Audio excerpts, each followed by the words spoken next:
I remembered the sleigh bowl my mother had found at the winter fair a few years before. Its reddish-brown enamel had chipped at the end, but she had loved it because it suggested a sense of togetherness. I was stirring the cold potatoes in the bowl, trying to break up the hard, icy lumps. Across the dining room, the Christmas tree lights twinkled in all their colors, and the adults were dead silent, as if the lights could replace broken bonds.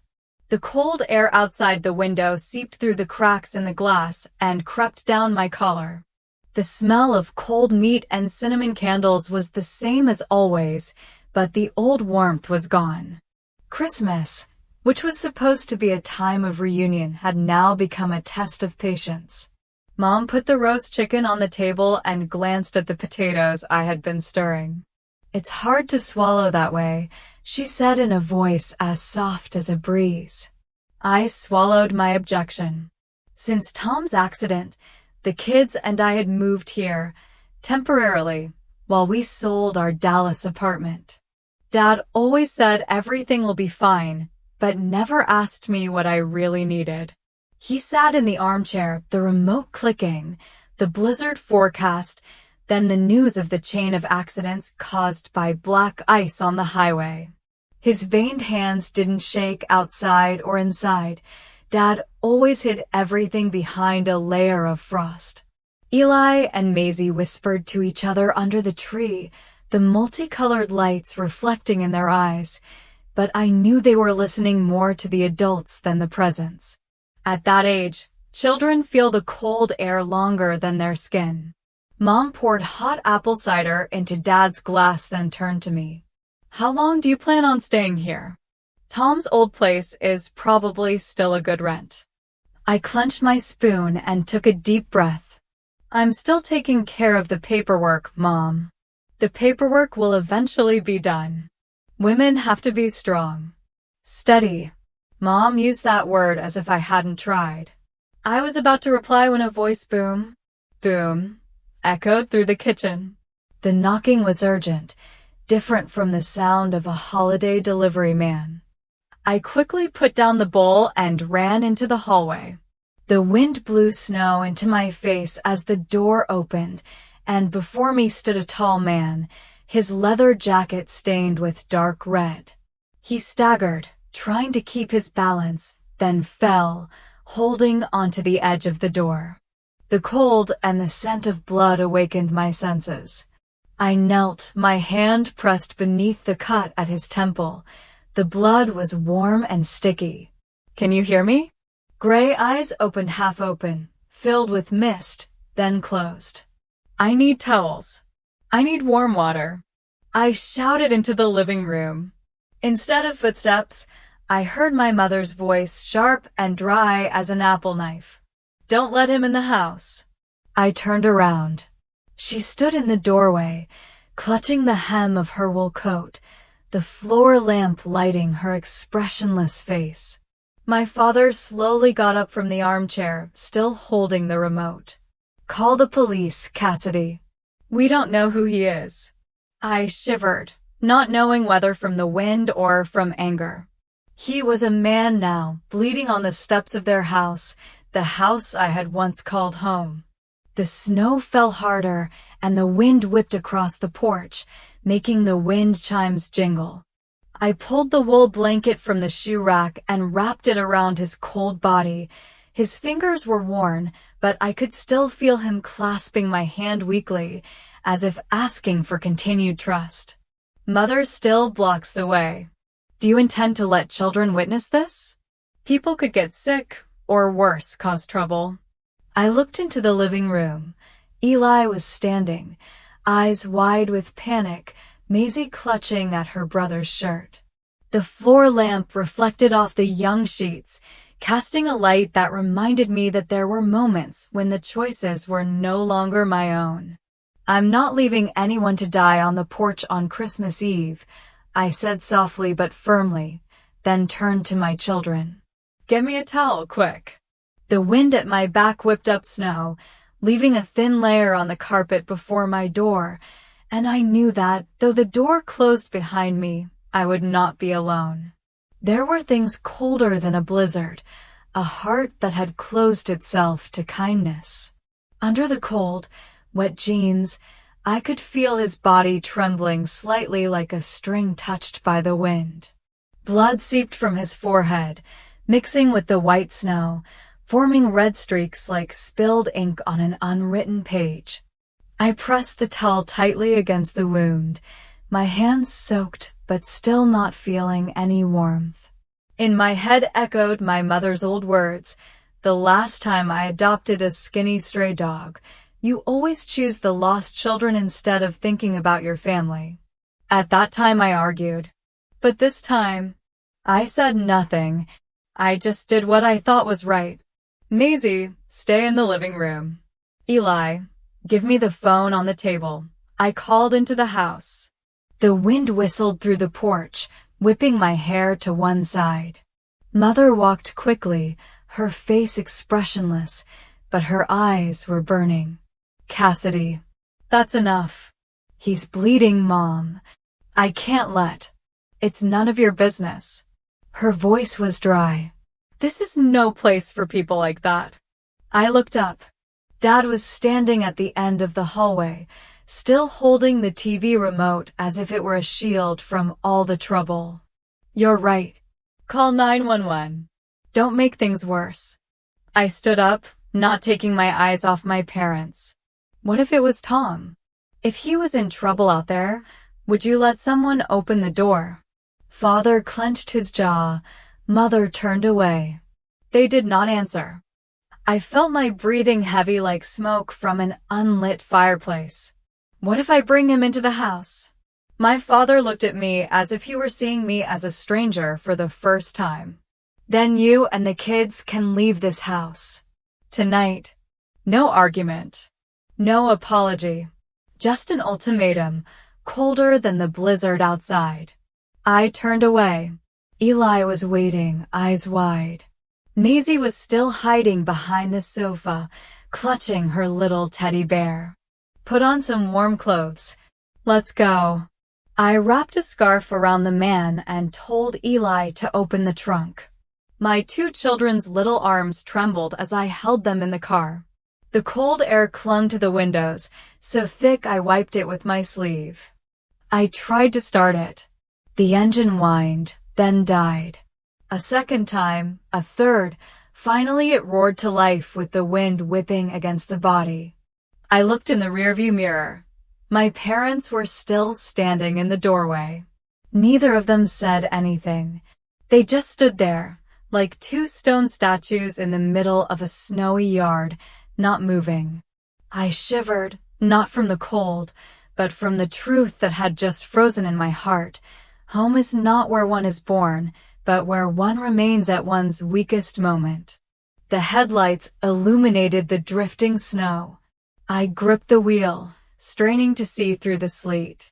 Weston, I didn't know his name, but it rang in my head like a sudden reminder, gave a weak groan.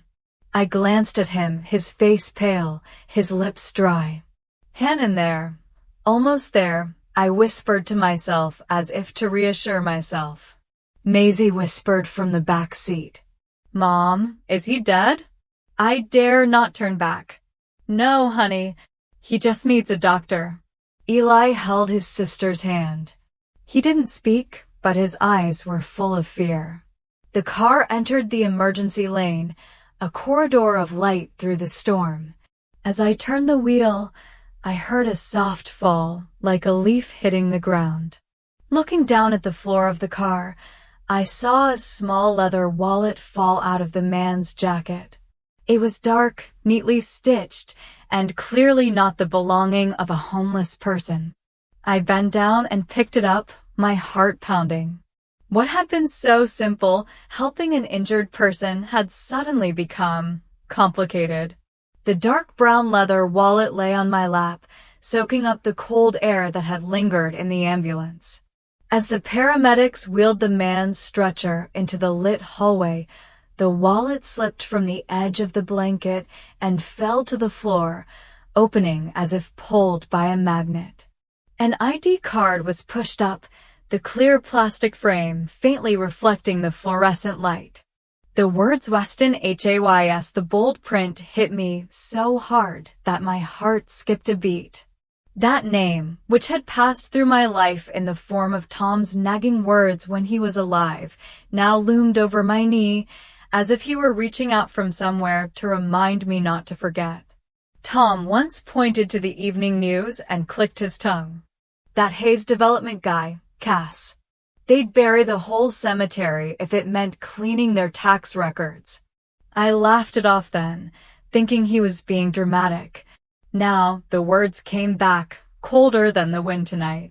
The emergency corridor was blindingly bright, the smell of alcohol mixed with the cheap coffee from the vending machines. I sat on the hard plastic chair, Eli resting his head on his left thigh, Maisie on his right.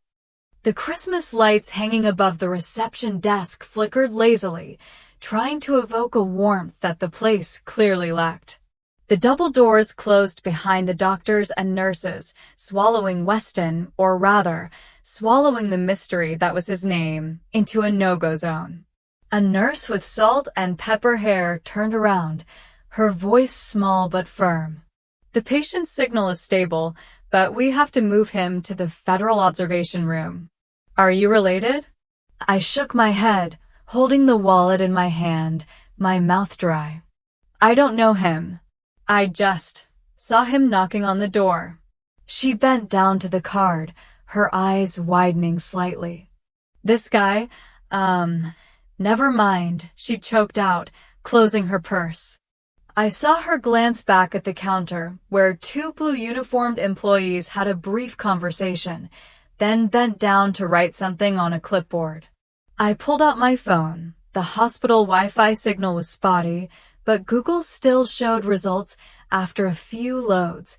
Weston Hays missing, Hays development whistleblower, federal forest land, and the ominous fund.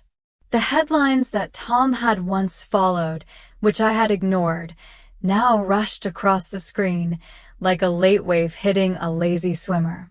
I remembered the last time the name had been mentioned at a family dinner. My father grumbled about the congressman's lack of campaign funds, my mother changing the subject by asking when I would have another child. I avoided my parents' eyes just as I did today, but avoidance was no longer effective. Eli breathed softly, his lips parted slightly. Maisie sucked her finger, the cold making her cheeks flush. I pulled the sleigh blanket over them both, comforting them in a near whisper. Just a little more. A chill ran down my spine, but it wasn't a winter chill. It was a visceral chill, the feeling of someone looking at me. I looked up. Two men in black coats stood about 10 feet away, too straight to be doctors, too quiet to be relatives. One of them stepped forward, flicking the badge around his neck. Department of the Interior. He did not smile. Miss Cassidy Monroe? Yes, I stifled my voice, keeping the two children within reach. We'd like to have a word. Somewhere more private. I glanced back at the emergency room. The door was still closed. My heart was pounding. But every time I felt scared, I heard Tom's voice. When you can't back down, Cass, you stand still. People mistake that for courage. I stood up, gently removing Maisie's hand from my sleeve. The taller agent tilted his head slightly. You brought Mr. Hays in. That's a nice gesture. But he's involved in a federal investigation. Your presence puts you in a position where you can be a useful witness or a risk. I swallowed, still clutching my wallet. I only opened the door for an injured person. Sometimes opening a door changes the whole map, he replied, his voice as even as the hum of a coffee machine. The shorter guy handed me a business card, unimpressive, just a phone number with no name. We will arrange for temporary security, if you agree to cooperate. Collaboration? I wanted to laugh, but my eyes were wet. Just hours ago, I had been kicked out of the door by my own parents. Now, this door opened to another world where my signature might have been misused, and the secret Tom had warned me about turned out to be more than a passing breeze. When they left for coffee, I sat down, holding my 2 children close. My chest was in turmoil, fear mixed with something like a burning pride. A seed of resistance was cracking inside me, the ground plowed by the cold, now given a chance to sprout. I looked at the Weston Hayes ID card, thought of the snow-covered road in the middle of the night, and whispered, "If you don't surrender, then neither will I." Outside, the wind whistled through the waiting room windows, carrying with it the faint sound of wind chimes, a reminder that Christmas Eve continued, no matter which side of the threshold of truth we stood on. The motel is nestled behind an old gas station. The sign BACNCI pale blue light flickered like a sigh. The room I had chosen was number 12, the wooden door peeling paint, the lock clicking when I turned the key. The smell of mold immediately hit my nose, mixed with the smell of cheap bleach, reminding me of cleaning my dorm room as a student. The walls were stained with water stains, the floor creaked with every step, but at least there was a heater. After everything that had just happened, that was enough. I told Eli to lock the door, then went out to get more towels from the front desk. "I'll be right back," I said, trying to keep my voice calm so they wouldn't be scared. Even though inside, everything was as chaotic as a kite in the wind. We had been kicked out of our home on a snowy Christmas night with an injured man of unknown origin. Every step I took down the motel hallway, I asked myself, what am I doing? Back in the room, I found Weston still lying on the bed, pale, eyes half closed, breathing heavily. Eli sat at the corner of the table doodling, while Maisie was wrapped in a thick blanket, her eyes glued to the grainy television screen. I sat down next to the bed and gently placed my hand on Weston's wrist to check his pulse. At that moment, he groaned softly, his eyelids fluttering. I held my breath. "Where am I?" he asked, his voice as weak as the wind. "A motel in the suburbs. You needed a doctor, but after the hospital found your papers, they called the feds." "I didn't want to leave you there," I replied, my eyes searching. Weston nodded slightly, then looked around, his eyes stopping at the 2 children. "Are they okay?" "Better than you are right now," I said, trying to keep a sense of humor to dispel the strange feeling between us. I handed him the cup of hot cocoa I had just made with water from the kettle on the table. He took it with both hands, as if he were clinging to the last bit of warmth in this world. "Cassidy," Weston called softly, "I am not a criminal. I am on the run from men who would do anything to protect a plot of land bought by intrigue." I was silent. "The man who arranged those deals," he continued, "was named Douglas Monroe." It was as if a bucket of cold water had been thrown over me. The name, my father's name, resounded in the room like an accusation. Weston looked at me, unsuspecting. I don't think he signed it directly, but he had his stamp on every contract. "We found a list of middlemen, Cassidy, and your name was on it." I trembled. At 19, I had signed a tuition disbursement form at my father's behest.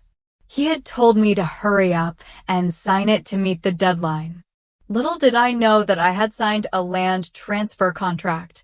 Under the name Cassidy Monroe, I had sold 300 acres of forest land to a company that I now knew was a front. I opened my laptop and used the motel's weak Wi-Fi to search for my name and deed.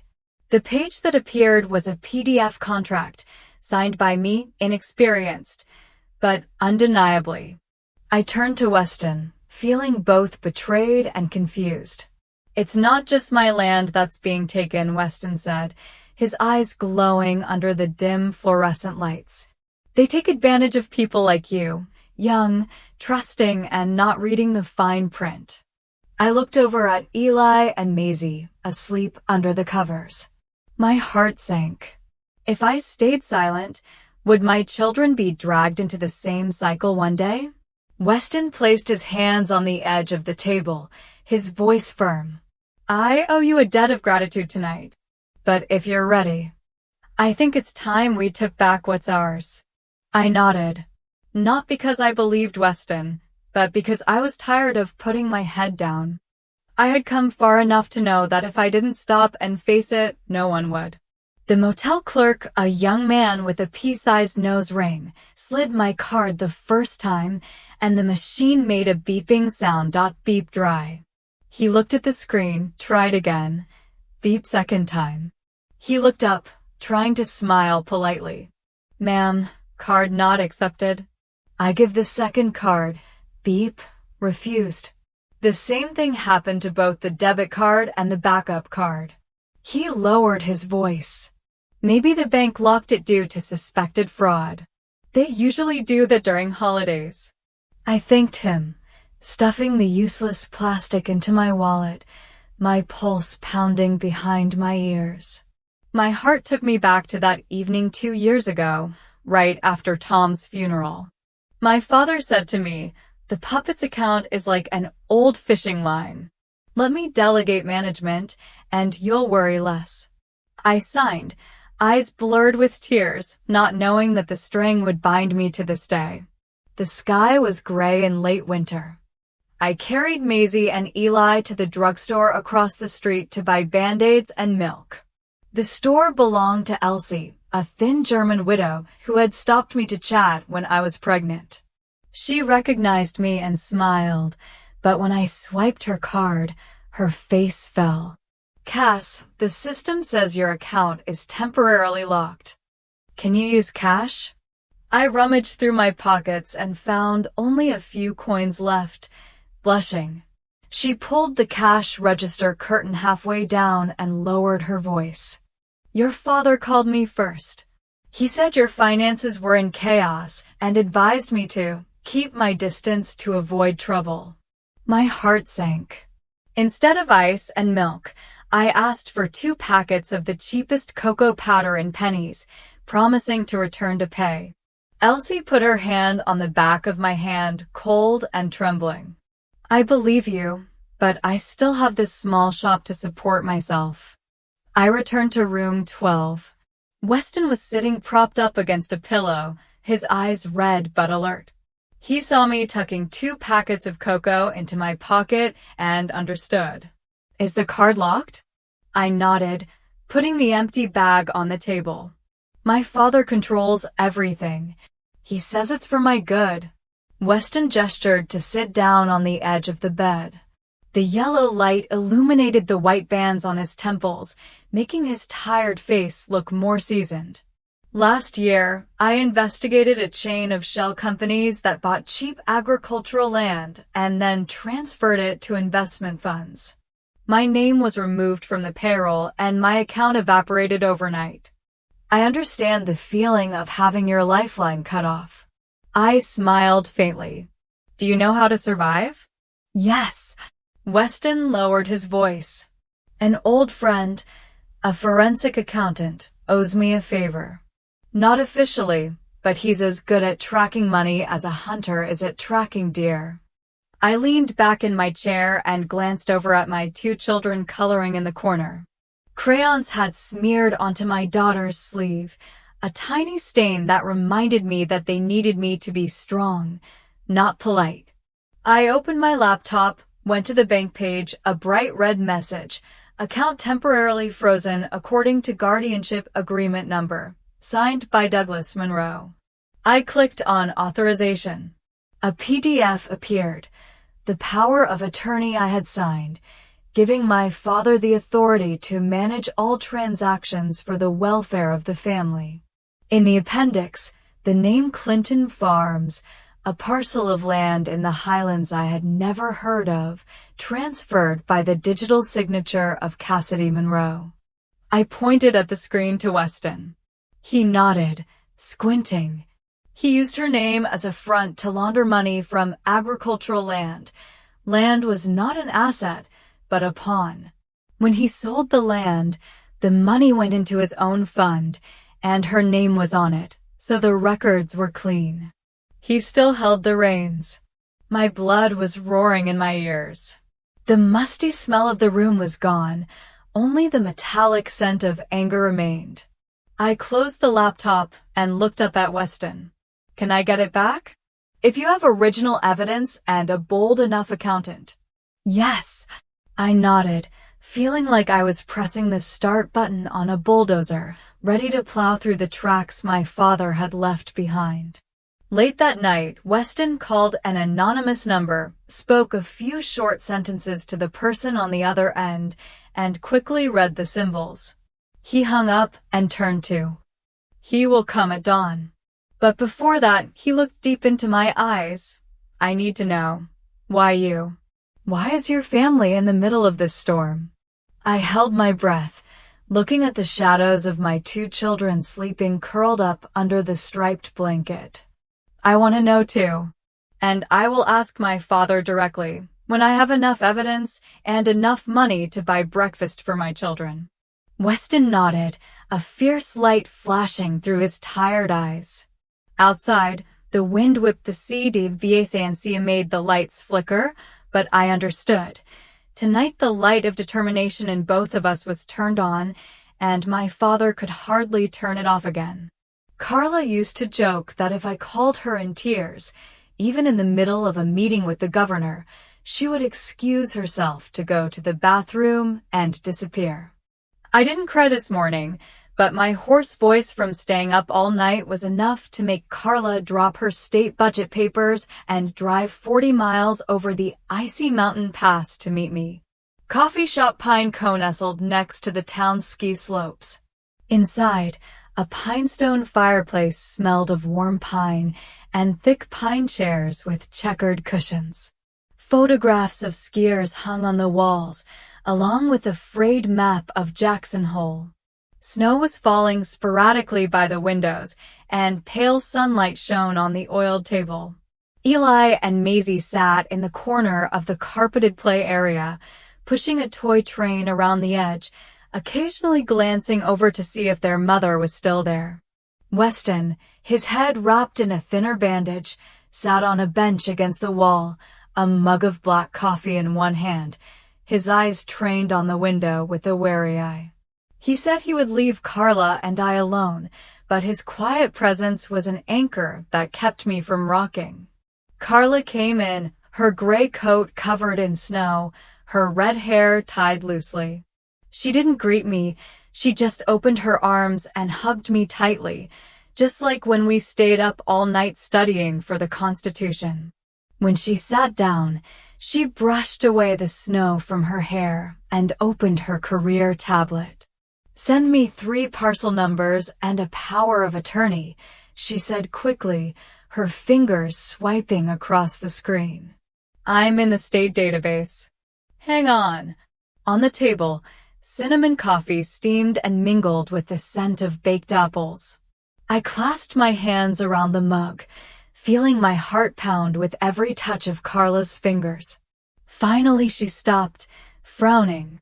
"Cass," Carla handed me the screen, "your name is on 3 parcels, 1 in Sublette County, 2 in the Bridger-Teton Range. The total assessed value is nearly $700,000. But this," she zoomed in on the notes, "the dispute is temporarily closed for a lack of a receivership." I choked. Carla tapped lightly. "The authorized representative is Douglas Monroe." "That is." "I'm angry at my father." I finished the sentence, feeling a chill run down my spine despite the blazing fireplace. Carla sighed. "Cass, I've seen this model before. Create a shell company, change the name of the person in charge, take out a mortgage, then sell it. The land goes around, the money goes into someone's pocket." She glanced at Weston. "Sound familiar?" Weston put down his cup, his voice hoarse. "Her father is Fixer. I came across his name when I checked the initials list. When I was about to report it, the entire file was lost at the home office." I looked at you, then at Weston, feeling both humiliated and relieved. It turned out I wasn't the only one who felt this secret was heavy. Carla pulled a brown leather folder out of her bag. I took the morning off, but I have to go back to a meeting this afternoon. I did manage to back up the internal portal, though. Here's a temporary copy. She flipped the cover over to the first page, titled Statement of Beneficial Ownership. Beneath it, my signature, again, in the neat, emotionless Cassidy Monroe handwriting.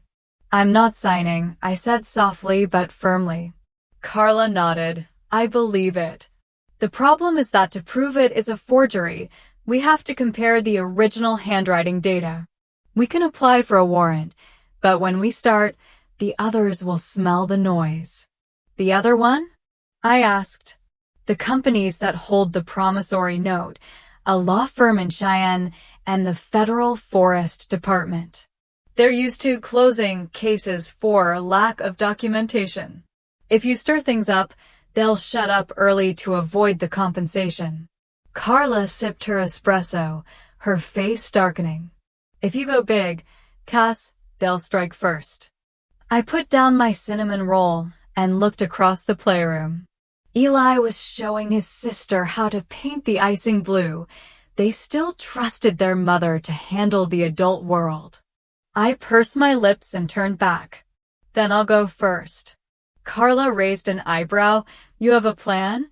Weston clasped his hands together and said slowly, I still have the encrypted hard drive with the names of the mortgages related to the agricultural land. There is a digital signature that matches the one on Cassidy's contract. If it matches, we can prove the money laundering pattern. Carla whistled softly. Where is that hard drive? In an old friend's safe, Weston replied. I ran away without taking it. Now he owes me his life, and I'll give it to him. Carla closed her tablet. Good. I need to check before I get a warrant. Then we can make it public enough for anyone who wants to suppress us to show their faces. I sighed, for the first time feeling less alone on this board. But Weston, I looked straight at him. Before I go any further, I need to know, why you?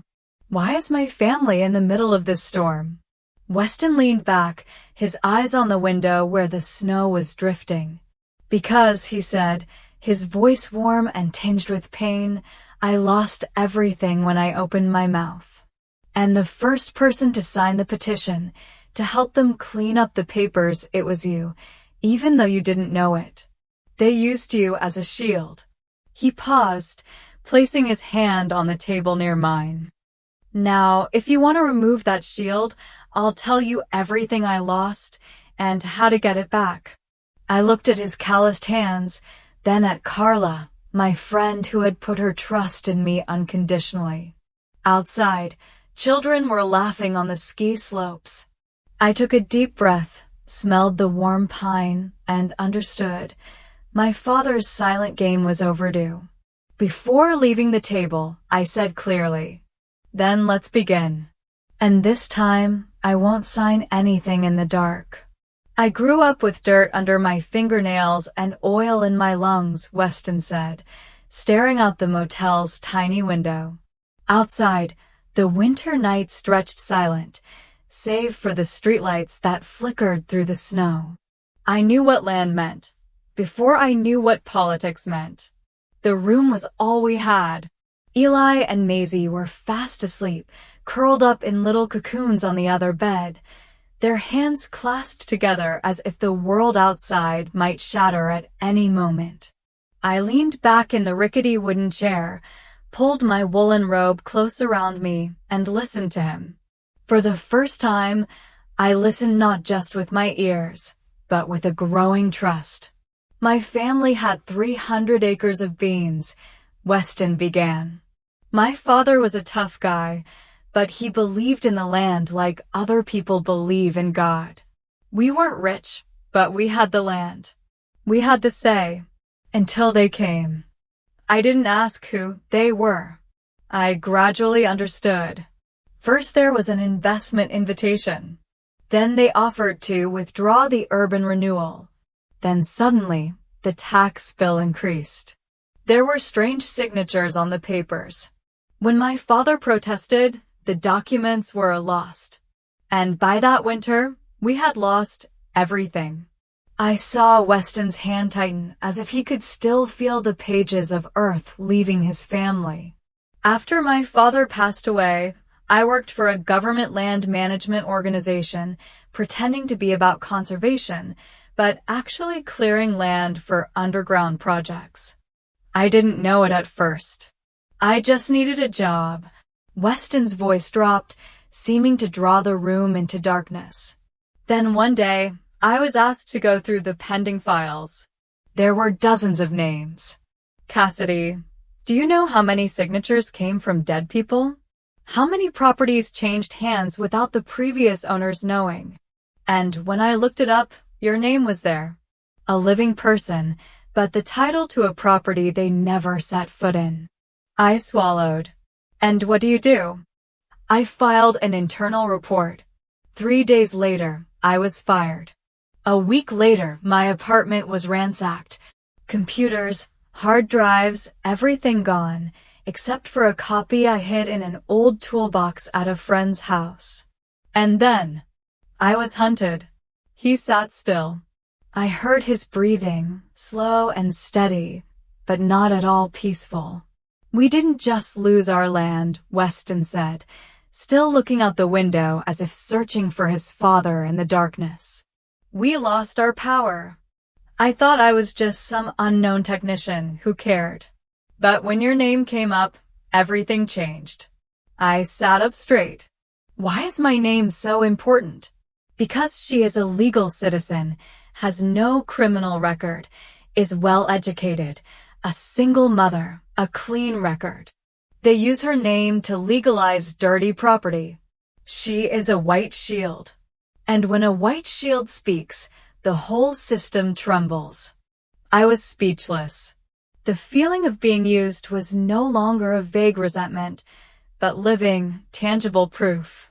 Every memory I had signed for my father out of love, every folder I had been tricked into labeling, family papers, all of it now appeared like a dull knife wound, stabbing silently into my heart for years. Then why are you knocking on my door?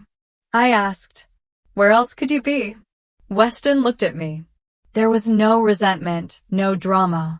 Just the simple truth, because I ran. And when I was about to pass out, I prayed to God that someone was crazy enough to open the door. I chuckled, though my eyes stung. You came to the right person. We sat in silence for a few minutes. The shadow of the nightlight cast the images of 2 small children on the wall, like 2 parallel shadows, one memory, one future. I don't want to be a hero, I said softly. I don't want to fight for fame or have a statue of me erected. I just want to believe that I haven't gone astray. That kindness isn't a crime. Weston nodded. You're not wrong. You just haven't seen the light at the end of that tunnel. And if you dare to take that next step, I'll go with you. I looked up, not to reply, but to affirm. Let us prove together. The truth cannot be buried alive. I used to think I was just a single mother who lost her way. But now I know I am a witness. And survivors never survive just to stay silent. Your signature doesn't match. Carla's text message lit up my phone screen as soon as I logged onto the library computer. Some of the samples are a copy from old legal form. I can prove it. I looked up. Late sunlight filtered through the tall glass windows, illuminating the fine dust floating in the reading room. The smell of old paper mixed with floor wax. The public library of my hometown had never changed, only I had grown old and lost my guard. Carla appeared on the Zoom screen, gray sweater, hair pulled back, still filing cabinets from the state attorney general's office behind her. I just compared handwriting, she said quickly, scrolling through a series of overlapping signatures. Look at the end of the Y. Your original always curves up. The land contract, it's straight, just like the one in the administrative records from last year. I swallowed. The paper authority the letter my father held out after Tom died came to mind. The cremation smoke still smelling of mourning clothes, the print blurred with tears. I signed without reading it. I remember him putting his hand on my shoulder, his voice low. Dad will take care of everything. You just need to rest. That rest now turns into shekels. Eli and Maisie sat in the corner of the children's room, setting out their crayons to paint a snowy road picture. Every now and then they'd look back, see their mother still at the machine, and then lower their heads to scribble. Weston stood by the glass door outside the library parking lot, leaning against the portable gas pump at the next station. He pretended to check the tire pressure on his pickup, but he was really watching for unfamiliar vehicles, a habit of someone who had been tailed before. "Why now?" I asked Carla. Why didn't they wait until the land was sold before freezing the account? Carla leaned in, lowering her voice. Because the Sublette lawsuit is about to reopen. If you don't sign the amendment, they'll lose your rights. They'll lock your card. You can't hire a lawyer. You can't travel. They'd rather choke your finances before they choke your mouth. I took a deep breath and typed, Cassidy Monroe plus Sublette County deed in the search bar. The cadastral profile page pops up. Status, pending, awaiting supplemental authorization. On the right is a blank space for additional documents. I half smiled. The signature is still the iron bars forever. The only difference is that now I hold the key. Weston stepped inside, the smell of cold gasoline wafting in the breeze. He lowered his wool cap and whispered, "There's an SUV parked 3 times in the lot with dim lights. No local plates." The reading light behind him cast a white streak of ice across his temple, making his face look even more angular. Carla heard the noise and rolled her eyes. They moved faster than I thought. "Cassidy, if you file a complaint, the reporters will dig right up to your shoes. There will be no turning back." I looked at the 2 children. One was coloring a long runway with blue crayons. The other was placing tiny white snowflakes on the roof. I could no longer hold back. "Go ahead," I said. "Get the paperwork ready. We'll file the formal application." Carla nodded, starting to open the electronic form. "Name of complaint?" I answered firmly. "Forgery of signatures, appropriation of property, money laundering through agricultural land transactions." Weston set the USB on the wooden table. "In here are the hidden mortgage statements and a scan of the original contract, enough to force them to consider a grand jury." I took the small drive, feeling the weight not of the metal but of the years Weston had been hunted. 30 minutes later, we were at the county reception desk. The clerk, name tag Harper, looked at the preliminary file and looked at me through the thin glasses. "From now on, you will be the one the public asks about. Do you agree?" I signed the submission box, my own handwriting, slightly curved at the end, and shivered for a moment, then steadied. Weston stood behind her, not touching but present like a wooden post against the wind. Harper stapled the paper and stamped it with a red seal. "If what you say is true," she paused, tilting her head, "this won't stop at the local level." I took a deep breath and answered softly but clearly, "I never thought it was just a local matter." As I turned away, I caught my reflection in the lobby glass, a thin face, streaked with undyed gray, but my eyes no longer lost. I smiled a small smile, the first one directed at myself in years, and pushed open the door into the windy hallway. Outside, the snow was falling more lightly. I heard Carla on the phone. "I'm sending the file to the feds tonight." Weston pulled his collar up, covering the bandages, looking ready to walk another 100 miles of ice. In the rustle of papers and the click of pens closing, I knew The choice was back in my hands. And no one, not even my father, could freeze it a second time. I parked my old pickup under the leafless maples in front of the county courthouse. As I got out, a silver-haired woman in a blue wool scarf walked by and looked up slightly. "We've been waiting for someone like you." She didn't stop or look back, but her words rang out in the cold air like a slow-toned bronze bell. This town used to be a place I believed would be unchanging. The main slope leading down to the small paved square, the ice cream parlor that gave out free popcorn every baseball season, the old streetlight that flickered on snowy nights. Now the flower beds in front of the town hall were faded. The rusted bulletin board was covered with flyers for farm equipment. Something in this town, like an underground aquifer, was bleeding beneath the seemingly peaceful green grass.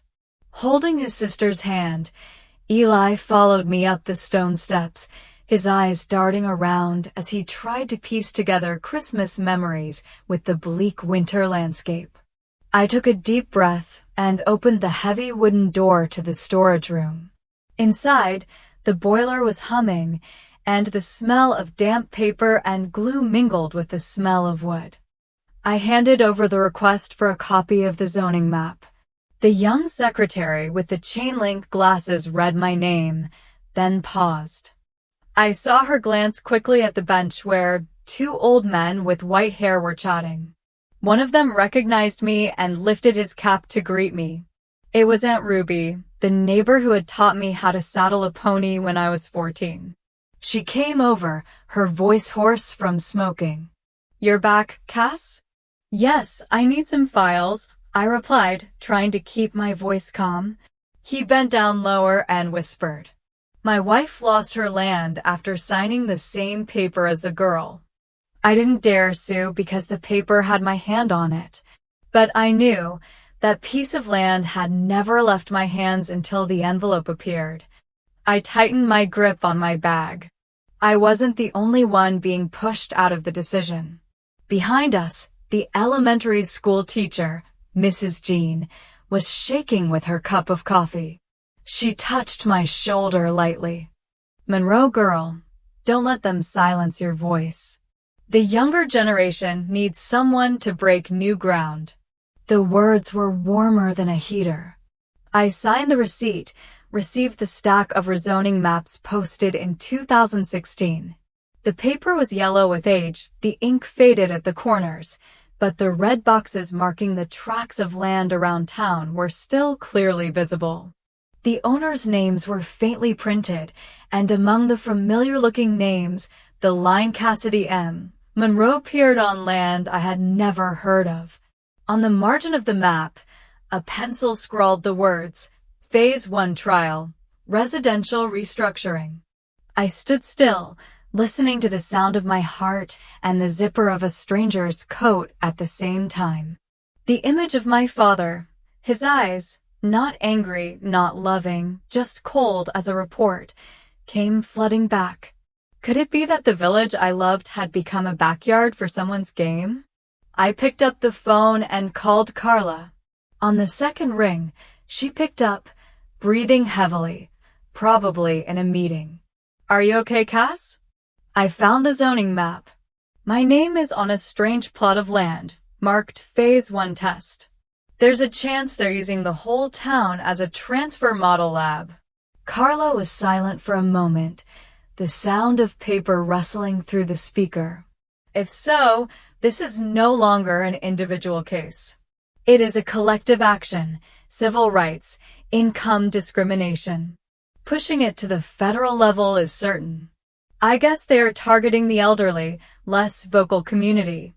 I looked at Ruby and Jean, feeling anger rising like a hot spring under the ice, and we are the first wave. Carla lowered her voice. "Send me the scans now. I'll contact the Old Farmers Association. But Cass, after this, they won't be playing around anymore." I hung up. Weston came in from the hallway, holding 2 cups of fresh cocoa for the kids. He cocked his head, his eyes questioning. I held out the map. He scanned it, his mouth tight.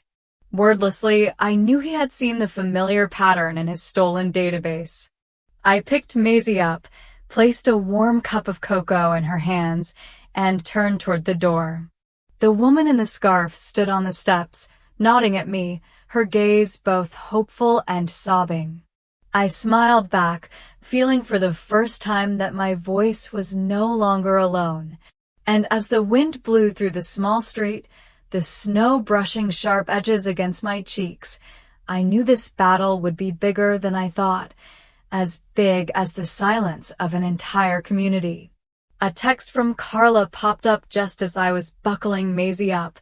"Your father invited the whole family to the farm for Sunday lunch," she wrote, he said, "to bring the cowboy too."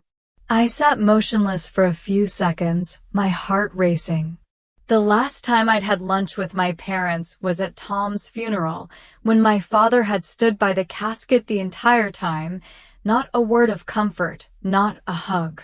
Now he invited me back, as politely as if he'd never kicked my parents and me out of the house in the middle of a snowy night. As if the whole thing had been a minor misunderstanding, something that could be put to rest with a hot stew and a few kind words. The farm road wound through fields covered in a light snow, dotted with horse tracks. Weston slowed as the car passed through an old wooden gate. Ahead was a two-story white house with a faded blue roof. The horses grazed behind the fence, and the familiar porch still held the same pair of oak rocking chairs where his mother had knitted scarves. The kitchen where I learned to bake apple pies still smelled of wood and cinnamon, but the air inside was suffocatingly unfamiliar. My father, in his neat plaid shirt, was busy over a pot of stew. When he saw me enter, he smiled kindly. "I made your favorite." The words took me by surprise, not because of the food, but because of the false familiarity in his voice. Weston kept quiet, gently guiding the two children to wash their hands and helping them to the table. He didn't say a word, just poured Maisie some lemonade, cut Eli some meat. Every action was quiet, but weighty. We sat around a long wooden table, with plates of golden cornbread and black-peppered cabbage. Uncle Hank and Aunt Nora were there too, distant relatives who lived off the maintenance fund my father managed. Aunt Nora's smile stiffened as I entered, and Uncle Hank's eyes averted. At first, my father tried to look interested. "I heard you filed a lawsuit about the land. Perhaps you don't fully understand the documents." I calmly replied, my eyes never leaving him. If there is nothing to hide, then transparency is the best thing. The air suddenly became cold, even though the stove was still on fire. Aunt Nora coughed slightly and pushed the plate towards me. "Cass, long time no see, eat." I smiled and thanked her without touching my chopsticks. My father put down his chopsticks, his eyes serious. "You are digging up things that can hurt your whole family." I gently put down my glass of water and said in an even voice, "I didn't do this out of hatred. I did it for the truth. And if the truth is pure, then there is nothing to be afraid of." Uncle Hank frowned, turning to Aunt Nora as if seeking agreement, but no one spoke. Weston continued to feed Maisie water without interrupting. My father changed tactics. "I have set up an education fund for the children. If you stop, things can go back to normal." I raised my head and looked straight into his eyes. "Normal? You call freezing my credit card, locking my account, and forcing me to borrow money to buy medicine normal?" No one said anything. The sound of spoons hitting plates was like the rattling of gavels in an invisible courtroom. The climax happened silently. I didn't scream. I didn't cry. I just said, firmly and decisively, "I will go all the way." Not out of anger, but for justice. And if you ever believed I was part of this family, then let me find out the truth. Just then, my mother, who had been silent since the beginning of the meal, quietly placed her hand on my shoulder. Her eyes were deep and sad, her voice like the wind coming through the window. "Cass, are you sure you know everything?" I turned to look at her. The question was not a warning, but a whisper from a hidden corner. Was there, behind my father's control, another layer of truth that had never been mentioned? I didn't answer, because I wasn't sure either. But I knew one thing. Today's dining table was not just a place to share lunch, but a silent battlefield, where love, honor, and lies sat together at the same table. And I, the one who had been pushed out of this very house, had returned, this time not to ask permission, but to reclaim what was rightfully mine. Carla's message flashed on my screen just as I was putting the kettle on in the ground floor cafeteria of the old main building, which she had turned into a makeshift office. "It's official. The ink isn't yours." Forensics confirmed it. The words were brief, but my heart pounded, like the sound of the gavel opening a trial. The fourth floor, once a tax filing room, had been transformed by Carla and her intern into a war room. Gray steel cabinets were pushed against the walls, and a conference table with crooked edges was spread across it, with zoning maps, mortgage statements, and anonymous fund certificates. The smell of old paper mixed with the smell of freshly brewed coffee made the place feel like a crossroads between past and present. As soon as I walked in, I heard the clicking of a mouse, then the intern's voice. Isaac, still wearing a University of Wyoming Law School name tag, softly exclaimed. "The software confirms that over 95% of the strokes are copied. The curved strokes and Cass's roots are always curled up, while the fake ones are straight." Carla showed me a color comparison chart. Overlapping red lines clearly showed the intervention zone. She spoke quickly, her eyes shining like when she was a student summarizing case law. "We sent the sample to the Justice Department's forensic lab. They stamped it. The signature was fake, inkjet, not fountain pen. Enough to stamp out any mistake." Weston leaned against the doorframe, a paper cup in his hand. He studied the map pinned to the cork board. Sublette, Bridger Teton, Jackson Hole, all outlined in orange. Red yarn connected them like veins spreading through a miniature heart. "The rezoning map matches the tract of land that was sold exactly," Carla pointed out. "When you overlay the loan data, the shell company name appears 4 times. I've drafted a federal filing along with a request to investigate the money trail." I pursed my lips. This meant letting the big fish out. The biggest fish, my father, wouldn't sit still. Isaac was eager. "I just contacted the newspaper, Jackson County Herald. They want to publish a long-form investigative article." I looked at the 2 children, Eli and Maisie, painting in the corner, their backs arched in the daylight. Part of me wanted to be quiet, to protect them from the flashbulbs, from the whispers of Monroe girls betraying me. But I also remembered the look in my mother's eyes at lunch, the look of someone who had been looking down all her life. I could not continue that legacy of silence. "I will speak," I breathed, my voice a metallic tone I had never heard before. "I cannot live quietly like my mother did." Weston nodded, his gray eyes softening. Carla turned to Isaac. "Prepare a statement.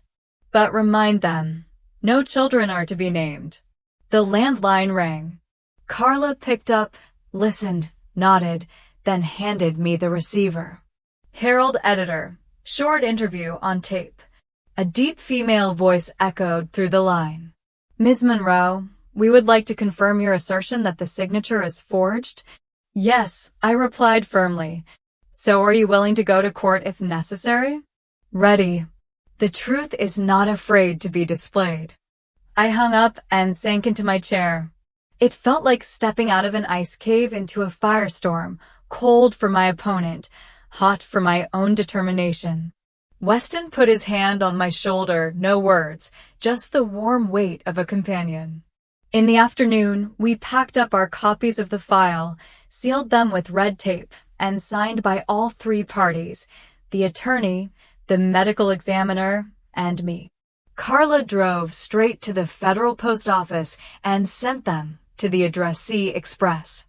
On the envelope, the stamp PRIORIT a crimson red, looking like dried blood on a bandage, Weston's blood, the silent blood of so many people whose land had been robbed. Late at night, as I was putting the kids to bed, my phone vibrated with a news story. The headline jumped up, "The widow fights back, and her family is on the other side." Below, the photo of me holding Maisie on a snowy night was enlarged, and my father, from Tom's funeral, was cropped and placed opposite, his eyes cold. I turned off the light and sat by the motel window. Outside, the snow was falling, and the streetlights cast shadows of night watchmen. The battle had left my door. It belonged to the public now, to those who had been deprived of their voices. And if Weston's blood had been on my shirt, the counterfeit ink was now under the microscope. The blood and the ink, one real, one fake, were telling a story that could no longer be hidden. The late winter wind blew through the slits of my coat, carrying the scent of cinnamon and hot apples from the steaming beverage stand under the twinkling pine trees. The community park that used to be the meeting place for children to compete in making snowmen now had a small wooden stage, covered with green tarps and strung with lights. The ice and snow had been pushed into a path, leaving the grass rough and cold.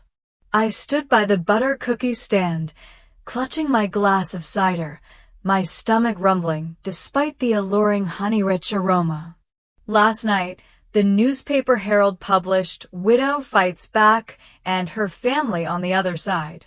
This morning, the town council emailed me, inviting me to take a few minutes to speak at the Winter Light fundraiser, a small ceremony to raise money to repair the roof of the old church. "We'd like you to share about the importance of community voices," the letter read. I was tempted to decline. After days of paperwork and camera coverage, I wanted to stay out of sight. But Weston said, "You don't choose the spotlight chooses you." So I went, intending to stay behind the scenes, wearing a woolly cap that hid half my face. Eli and Maisie bustled around the haystack where the PDA had set up a table of colored pencils and poster markers. Weston leaned against a metal lamppost, arms crossed, watching for unfamiliar cars parked along the road, a habit he developed after so many escapes. I listened to the local country band play Ring of Fire, counting my escape routes in case of an awkward situation. Just as the MC, the gray-haired elementary school principal, held the microphone to introduce the brave mother who dared to speak up for justice, my legs went weak. I tried to shake my head in refusal, but felt a gentle tug on my sleeve. Looking down, I saw Maisie's sparkling brown eyes. "Mom, can I say something?" she whispered, her voice trembling but determined. "I want to say it in front of everyone." I opened my mouth to explain that this was not a stage for 6-year-olds, but the look in my son's eyes stopped me. I realized, while I was anxious to shield them from the public eye, they had seen the injustices firsthand: snowy nights on the porch, denied motel passes, intermittent phone calls between mom and lawyer. And children have their own way of coping. They speak up. I bent down and asked softly, "What do you want to say?" Maisie replied curtly, the truth. Eli nodded beside her, mustering all his 8-year-old courage. I took her hand and led her up the steps. The warm yellow stage lights illuminated her favorite snowman cloak, making the carrot snowman's nose glow red. I introduced Maisie, then took a step back, my heart pounding in my chest. The girl stepped up to the microphone, standing on tiptoe on a small wooden box that the sound engineer had just placed. Her voice rang out, a little shaky, but clear. "My name is Maisie.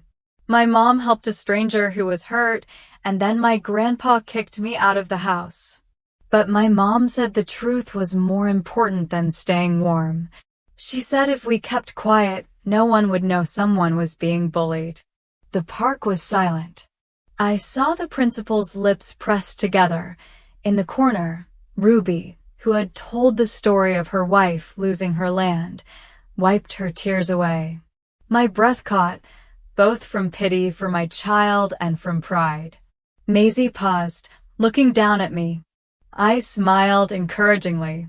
She added boldly, "I hope adults will listen to children because we can sense when something is wrong.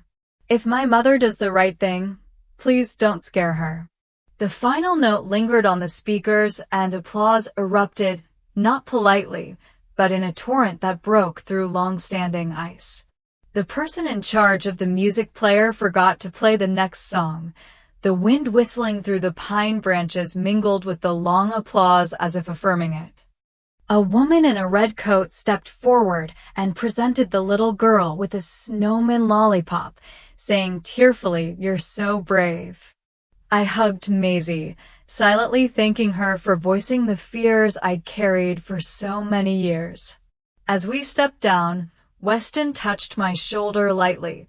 "No matter the outcome, you just saved more than one person." In his eyes, I saw unspoken trust. I turned to answer, but stopped. Behind the lamppost, my mother stood half-hidden. The light covered her hair, no longer elaborately made up, just a simple plum-colored wool scarf. She looked at me, no longer icy, nor did she look away when I caught sight of her. The silence between us seemed to have a different meaning. Instead of a wall, it was a fragile bridge waiting for a call. Before I could move forward, she nodded and retreated into the shadows of the crowd, as if to say, she would no longer stand behind the curtain of silence. I inhaled deeply, the taste of hot apples warming my throat, knowing that Maisie's voice had spread farther than I had thought, and no snowy night would be deep enough to bury the truth again. "Look closely," Carla said, pulling the computer screen closer to me. "There's your dad, signing your name." I sat there, frozen. Weston's hand froze in midair, his coffee cup tilting but not spilling a drop. On the screen was a video feed from the County Resources Office's internal camera, a system restored that had been in storage since 2017. In the video, my father, Douglas Monroe, walks into a small conference room with a real estate agent, holding a stack of documents. He wears reading glasses, walks slowly and surely. In front of him is a transfer form with my name in a blank box below. And he signs. Decisively. Masterfully. "Did you notice?" Carla slowed down. "No pattern. No hesitation. Which means he's done it before."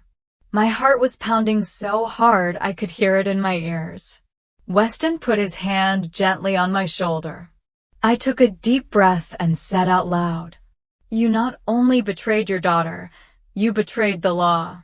Carla nodded, her eyes as tense as a bowstring. She continued her analysis. Time, employee ID, footage from 3 different angles. Each detail was like a compass guiding us toward the undeniable truth. "This is enough to open a state investigation," Carla said. "If you agree, we can release copies to the media and file them with the civil lawsuit." I said nothing for a few seconds. Before my eyes was the image of a father who had stood and read the speech at my husband's funeral without shedding a tear, who had made me sign an account authorization when I was struggling with the loss. Now he appeared in a fake handwriting, writing my name as if it were a tool he owned. I nodded. "Go ahead. Release the video. And use it as official evidence." Carla and Isaac, my enthusiastic intern, immediately began editing the video with clear subtitles. They prepared a report for the land registry, the press, and my temporary legal representative. As Weston drove me and the kids back to the motel, my phone buzzed. It was a text from an anonymous number, no name, no profile picture. Just a short line. "You don't know everything. Ask your mother." I read it over and over again. Each word was like a thunderbolt to my heart. What didn't I know? I thought the video was the final blow, the last complete piece of a picture that had already been clear. But now, perhaps there was still a hidden corner.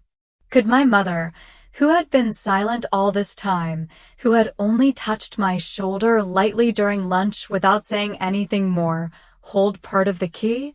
Weston glanced at me in the rearview mirror. "Okay." I shook my head slightly. "Not yet. But I think it's time." He nodded, as if understanding that the journey ahead was no longer between me and my father, but between me and the whole truth, including the painful truth my mother may have buried for so long. When I got back to the motel, I sat alone by the window, phone in hand, staring at the unknown number. Every gust of wind against the glass urged me to call. But I didn't. I knew I needed a night to think, and a morning to ask my mother, for the first time not as a daughter, but as a woman seeking justice. I don't remember the last time I sat at this old kitchen table.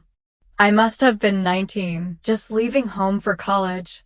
The pine table still bore the slight burn marks from where I dropped a piece of toast, and the cream-colored wall clock ticked as if nothing in the world had changed, though in truth everything had. Mom poured me a cup of tea. No sugar, no milk, just the way I liked it as a kid. "I knew you would come," she said softly, not looking at me but placing her hand on the old notebook in the middle of the table. I didn't answer. I just looked at my mother's thin hands. The knuckles trembled slightly and the nails were neatly trimmed, as if she were always prepared to face the inevitable. "I kept it all," she continued, pushing the book toward me. "I knew one day you would need the truth." I opened it, a simple notebook, bound in light brown leather, its pages yellowed with age. Each page was a collage of checks, copies of transfer forms, handwritten notes, even faded faxes from 1998. My mother's handwriting, small, careful, almost haunting, was everywhere, as if she were building a map to guide me. "Why do you keep this?" I asked, my voice trembling. Mom looked up, her eyes no longer doubtful, only tired and determined. "Because I didn't have a choice when your father took me to the town hall that year. He said it was just a family procedure and asked me to sign it temporarily in a hurry. But I saw the strange handwriting. I knew something was wrong." She was silent for a moment, then continued, "I tried to tell you, Cassidy. But no one believed me. And I had no money, no one to back me up. I chose to raise you in silence, hoping that one day you would be stronger than me." I turned the pages. Each line was a stab at what I had once believed to be family. There was also a printout of an email my father had sent to a man named Harrington, who is now part of the investigation team. The subject line, "Change of agricultural land use. Sign urgently before inspection." "Where did you get these things?" I asked, both surprised and heartbroken. My mother used to be an unofficial secretary for a rural women's association. There were some archives that people thought were discarded. She kept them. Like keeping the last hope. Beneath the notebook was a black and white photograph of my mother as a young woman, standing in front of the farmland that had been subdivided into a resort. She wore a white shirt, her hair tied back, her eyes staring into the distance. I looked at the photograph and realized that this woman, despite her silence, had never stopped watching what was going on. "Mom," I choked out, "thanks for keeping everything. But this time I won't stay silent." She nodded, as if she had been waiting for those words. I stood up and hugged her, for the first time in years, not out of duty, not as a daughter, but as a human being thanking another human being for suffering in her place. As I stepped out of the old house, the early winter sunlight shone down on the snow-covered porch, bright and cold. Weston had parked his car outside, his hands in his pockets, his eyes on me. "The federal court has confirmed it," he said as I approached. "They will try to process your case in the next 10 days. I didn't answer right away. I just opened the car door, placed my mother's notebook on my lap, and nodded slightly. Not because I was ready, but because I was no longer alone. And that, whatever lies ahead, is enough to keep me going. The federal district courtroom was about the size of a chapel, with cream-colored walls and a high oak ceiling. The wooden benches were packed with faces I knew and didn't. Ruby in her baseball cap, the gray-haired principal, the woman in the green scarf from the park, Uncle Hank and Aunt Nora, who sat at the back of the row, looking haggard. Weston, in a white shirt and dark blue tie, sat in the front left seat, watching my every move. Carla was next to him, wearing thin-rimmed glasses, clutching a leather folder containing the videotape and signature verification. Judge Riggs, a dark-skinned woman with a tight bun of gray hair, banged her gavel. Preliminary civil hearing. Cassidy Monroe versus Douglas Monroe et al. For forgery, embezzlement, and money laundering in agricultural land transactions. Her voice was clear, not threatening, but heavy as a closing steel door. My lawyer asked me to step up to the witness stand. I took a deep breath and stood. The hem of the second-hand suit Carla had lent me brushed against my knee, reminding me that it wasn't clothes or money that made a person speak. "My name is Cassidy Merrick," I began, my voice carrying farther into the mic than I thought it would. The echo made my heart flutter, but I held my breath. "And I'm here because silence is damaging enough." I told, without embellishment, about the bloody man knocking on the door on Christmas Eve, about my parents throwing me and my 2 children into a snowstorm, about the credit card being frozen, about the musty motel smell. I told how Carla had spotted the fake signature, how the video showed my father using my name as a blank shield. The projector turned on. An image of my father in his 2017 suit appeared. He was bowed to sign, his head raised to talk to the land agent, his face impassive like someone signing for a package. The defense attorney, a gray-haired man with an Eastern accent, objected. "This does not prove that the defendant knew the offense was illegal." Judge Riggs gestured patiently, waiting for Carla to submit her ink assessment report. I saw my father's expression, sitting at the defense table, shift from calm for the first time. He glanced toward my mother, but she did not look at him. She sat with her hands clasped together, her eyes downcast, as if listening to a song that had lain dormant for too long. Carla took the stand to present her assessment. The original plaintiff's pen is curved at the end. The fake's is straight. Inkjet, not fountain pen. Here are 4 matches between the signatures from 2016, 2017, and 2019, all done by a different person.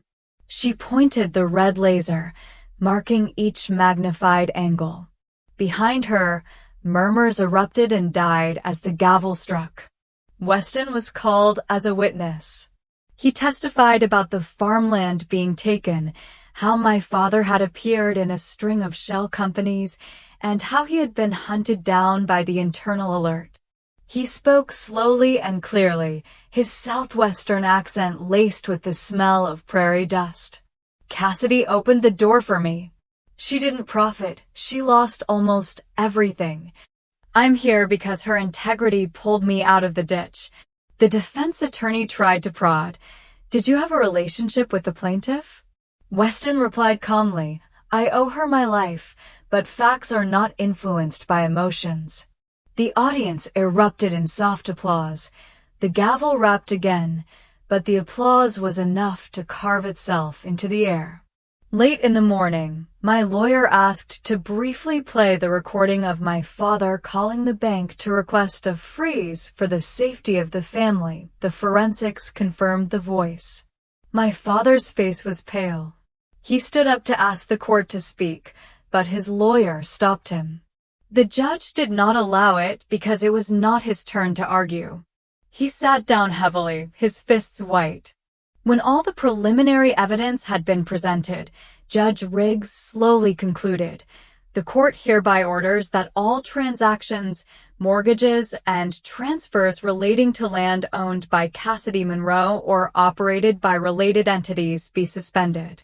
The case will be referred to the Federal Bureau of Civil Investigation for further investigation." The gavel came down with a loud bang. The sound was like the cracking of ancient ice, releasing a stream of water that had been held back for too long. I stood still, not elated but relieved. It was only a start, but justice had spoken. Mother looked up, her eyes wet not because of defeat, but as if relieved of a silent burden. The court adjourned. I turned back to the bench, Carla clutching the file, whispering in my ear, "They'll appeal, but this time, we have the whole town behind us." I looked around. The eyes of old Ruby, the headmistress, the mason who used to fix the stables, all touched me with a confidence I'd never felt before. In the hallway, the reporter held up a tape recorder. "Ms. Merrick, how do you feel about your own family becoming the defendant?" I answered briefly, "I lost my family in the dark and found it again in the light. If the price of the truth is publicity, I will pay it." Outside the window, the snow melted, revealing a layer of soft mud, slimy but the foundation for new grass. Weston came up beside me, put his hand on my shoulder. I took a deep breath. The battle had only just begun, but my voice had reached its destination, and now they were forced to listen. Winter had come to a late end in the valley, but the first grassy patches had just appeared on the hillside behind the cabin. I opened the kitchen door and the spring breeze, still mixed with the scent of melting snow, blew in my face, carrying with it the twittering of a flock of migrating starlings. Weston was measuring pine boards at the table. He wanted to build tomato planters for the town children's garden, which we planned to open in early summer. In the front yard, Eli and Maisie were busy in the snow that had been left under the maple trees. They were making a little snowman with black pepper buttons and carrots soft enough to fit noses. I heard my son call out, "Mom, can we build another snowman? This time, maybe Grandpa won't scream." The boy's voice was no longer bitter. He spoke matter-of-factly, the way children speak of the wind. I smiled and nodded. The children cheered and continued shoveling snow. In the spring sunshine, the snow glistened like sugar, melting slowly but surely. On the windowsill, stacks of thank-you notes pile up. Families in Sublette County, elderly couples in Bridger-Teton, a group of veterans who lost their farms but are now getting reimbursed. They send well wishes, hand-drawn cards, sometimes just a few lines. "Thank you for speaking for us." I read each one, occasionally tearing up, then carefully collect them into a Seeds of Kindness booklet for my children to open whenever they feel lost. At noon, my mother arrived. She drove an old car, carrying a loaf of warm cinnamon toast. Without beating around the bush, she placed it on the table, took off her scarf, and sat next to me. The smell of butter, cinnamon, and memories filled the kitchen. We ate in comfortable silence. Weston poured her a cup of tea, and she nodded her thanks to him, a small but firm nod, as if to say, "I trust my daughter, and I trust you." News of the case progressed daily. The feds were auditing 3 shell companies. My father was under house arrest pending a formal trial. Someone asked me if I was satisfied. The truth was that I was not gloating. I felt only relief, as if a long-snowed cloak had been removed. My father had paid the price in court, but what he had lost most was the trust of his family. No court could ever restore that. Late in the afternoon, Weston finished setting up the tomato rack. He wiped the sweat from his forehead and smiled. We are about to have our first harvest. I put the envelope in the wooden box and led him out onto the porch. The kids had finished their snowman. He was short and dappled, wearing Weston's old straw hat. Eli waved at me with a pine branch. Name him Mom. I called out peace. Laughter rang through the air like new wind chimes. The sun sets behind the mountains, dyeing the clouds a pale pink and purple. I lean on Weston's shoulder, looking up at the clear sky. Sometimes silence isn't scary. It's a pause for the chest to realize it's still alive. I said softly, half to him, half to myself. I didn't save a cowboy. You saved me and the kids from thinking that kindness meant weakness. Weston smiled, not denying it. He just squeezed my hand. At the end of the driveway, Ruby and a few other people brought trays of vegetable sprouts, saying they wanted to contribute plants to the community garden. They greeted me with familiar eyes, as if we had always been neighbors and had only just met. I returned the smile with all my teeth, the smile Tom had once said had the air of May. I turned and called the kids inside to make waffles with Grandma. As the wooden door closed, I looked back at the little snowman. The sunset reflected off his peppery eyes, making them sparkle. And at the top of the hill, the first to melt, a green shoot of grass emerged, stubbornly pushing up from the last layer of winter ice. I exhaled, gently but firmly. The new season has come, and this time we will no longer be afraid of snow. I am the narrator who accompanies you through Cassidy Merrick's 16-chapter journey, from the snowy night when she opens the door to save a stranger, to the early spring morning when the snow begins to melt and the truth slowly emerges. There are moments in life that make us wonder, what is right when the whole family turns their backs on us? But what moves me most is not the legal evidence or the court's verdict, but the persistence of kindness. It is when a single mother dares to speak up for herself and for the voices that have been silenced from the past. I learned that home is not just about sharing blood, but about having someone who is willing to hold your hand through the storm. And that silence in the face of injustice can sometimes hurt more deeply than lies. What about you? Have you ever felt lost among your loved ones? Have you ever kept silent for fear of offending them, only to feel tormented for a long time? If so, I hope you will share your feelings in the comments section, because who knows, your story might be a ray of light for someone waiting for a sympathetic word. If this journey brings back a beautiful memory in the middle of a cold winter, leave a comment. No point one. Hey, where are you watching this story from? Let's connect with me and spread more kind and sincere stories. And if you love gentle and profound stories like this, don't hesitate to click subscribe channel to not miss the next stories. I am grateful to you who listened until the last chapter. I hope that after all, when you look up at the sky, you will believe that no matter how long the winter is, the snow will melt, as long as we are brave enough to stand firm. See you again in another story, where we have the opportunity to live slowly, love, and believe in the light at the end of the road. The silence lasted 5 or 6 seconds, but it was thick. The auditorium no longer had a whisper. I thought I should tremble, but my heart was as calm as a glass of water left overnight. The judge put down his pen and tapped the file. Principles cannot be kept in court. Promises, evidence, are valuable. If you don't have them, we'll close the record here. No one objected. Dad opened his mouth and closed it. Mom blinked rapidly, like someone who had swallowed a bitter pill. Carly clasped her hands together, her knees shaking beneath her skirt. Mrs. Hargrave closed the file, her voice warm but decisive. I will consider and issue a written judgment in the next few days. Both parties can go home. I have what is needed. The gavel rapped. The trial ended without drums or applause. The humiliation was not loud. It hung in the air like cold mist. I gathered the library photos and papers and put them in my briefcase.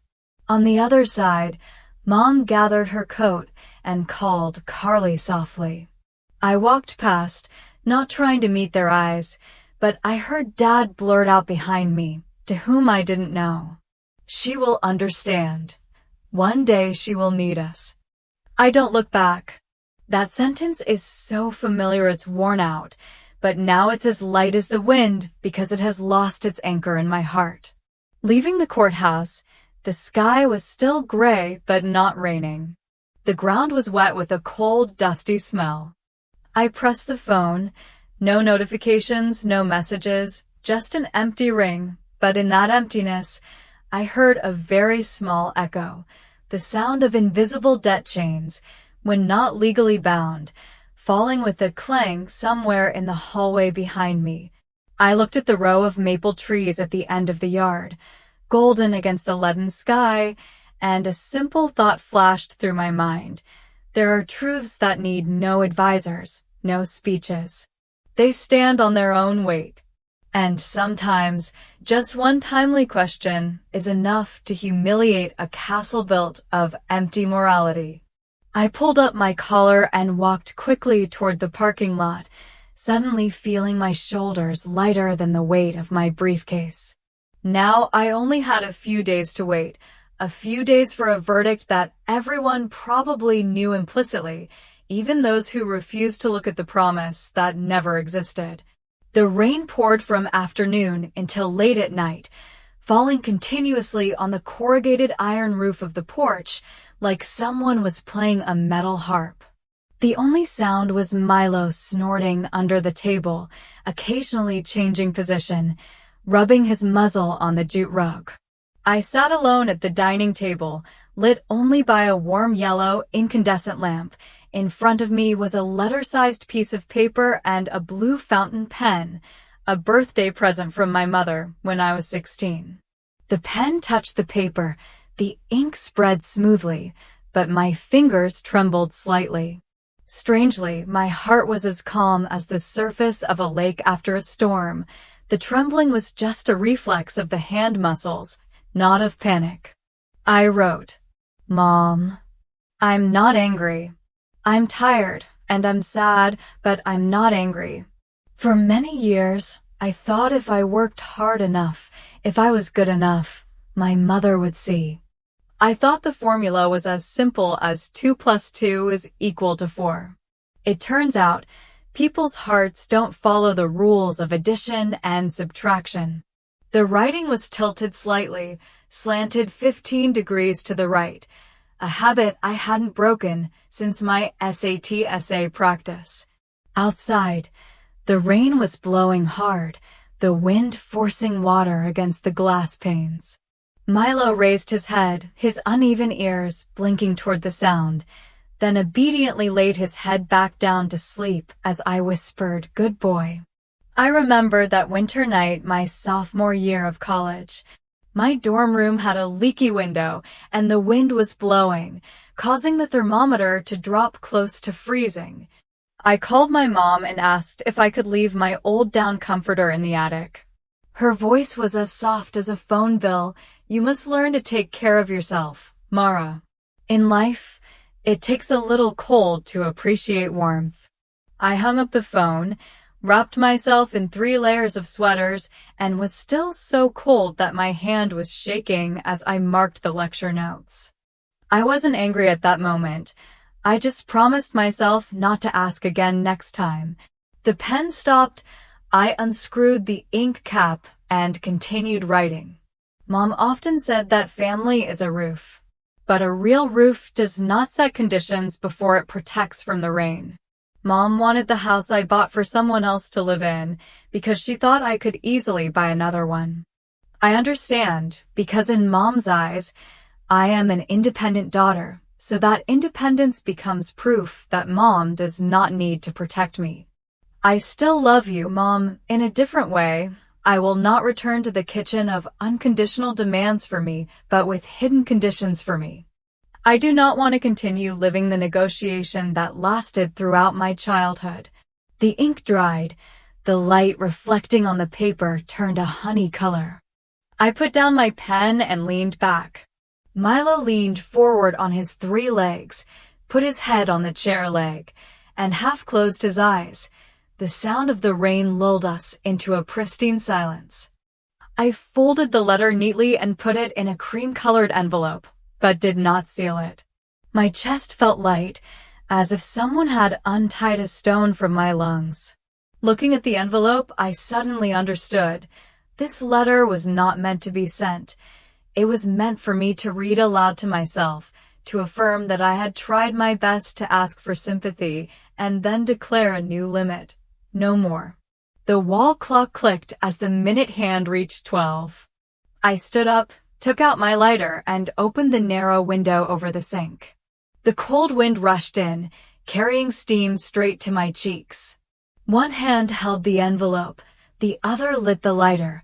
The small blue flame licked the edge of the paper, turning dark brown, then curling into a spiral.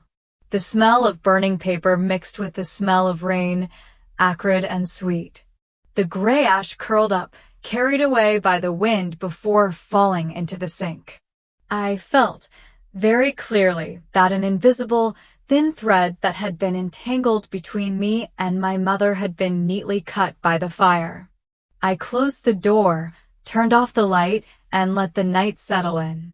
Milo followed me upstairs, limping but determined. He jumped onto the bed and curled up in a ball in the corner. I crawled under the covers, hearing the rain lessen, the faint scent of ashes and damp wood. Go to sleep, Mara, I told myself.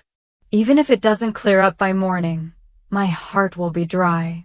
Dawn was breaking through the curtains as I went into the kitchen to make coffee. The rain from last night still dripped on the window.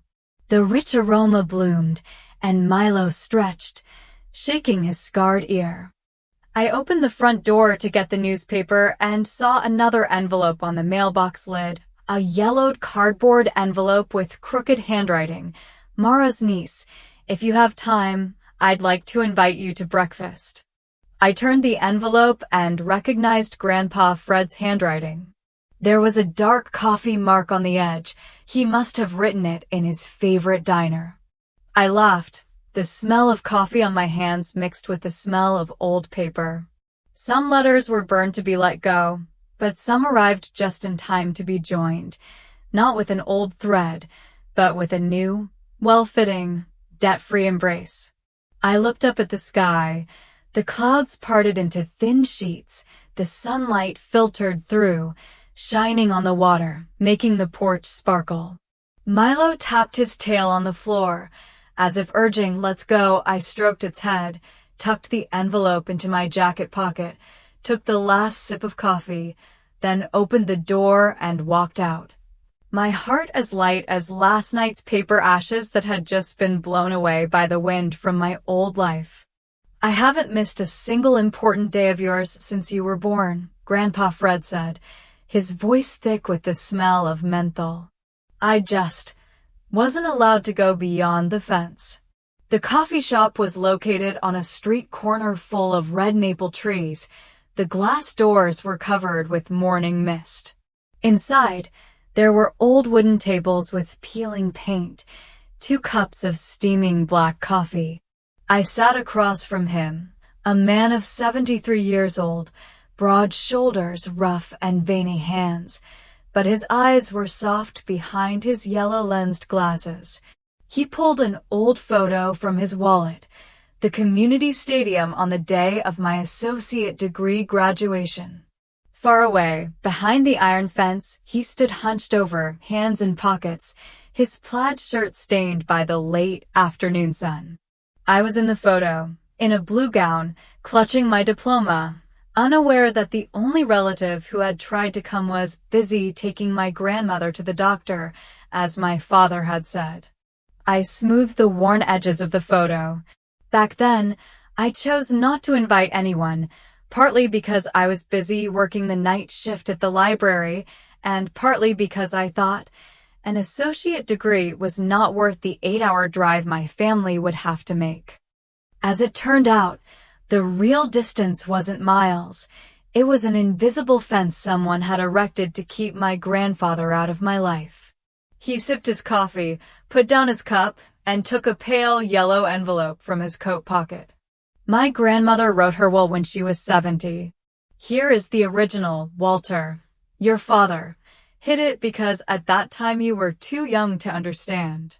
I trembled slightly as I touched the edge of the envelope. Grandma's distinctive slanted handwriting appeared faintly on the paper for the grandchild to keep his dignity.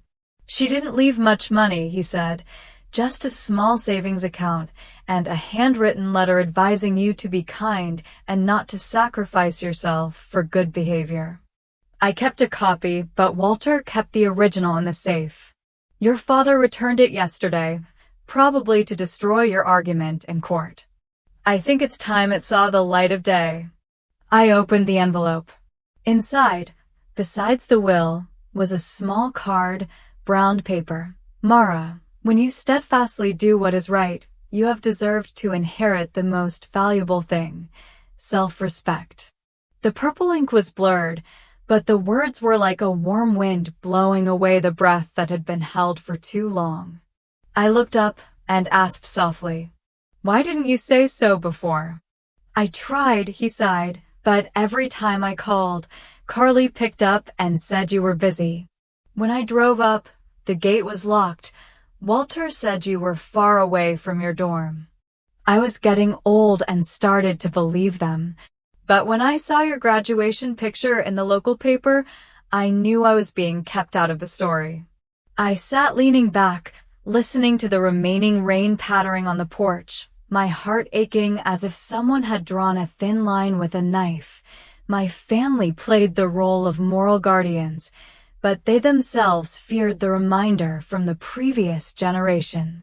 He placed his veined hand on the back of my hand. "You have gone through the hardest part, being kind and still being called ungrateful. Don't let the pain push you to the edge of cruelty. I used to be angry with my brother, but when he died, I realized that anger only dulled my gentleness." I nodded, my lips salty with the taste of coffee. Milo lay under the table, looking up with wet eyes, as if to confirm what he said. Hurt doesn't have to turn into claws and fangs. Sunlight filtered through the curtains, touched the edge of the porcelain cup, and sparkled on the will. I said in a low voice, "Grandpa, I don't want to use the will as a weapon. But I also won't let them keep saying I'm ungrateful. Grandma deserves to hear the truth. That's why I'm giving you the original." He smiled slowly, a smile mixed with embarrassment like a child secretly hiding candy in his pocket.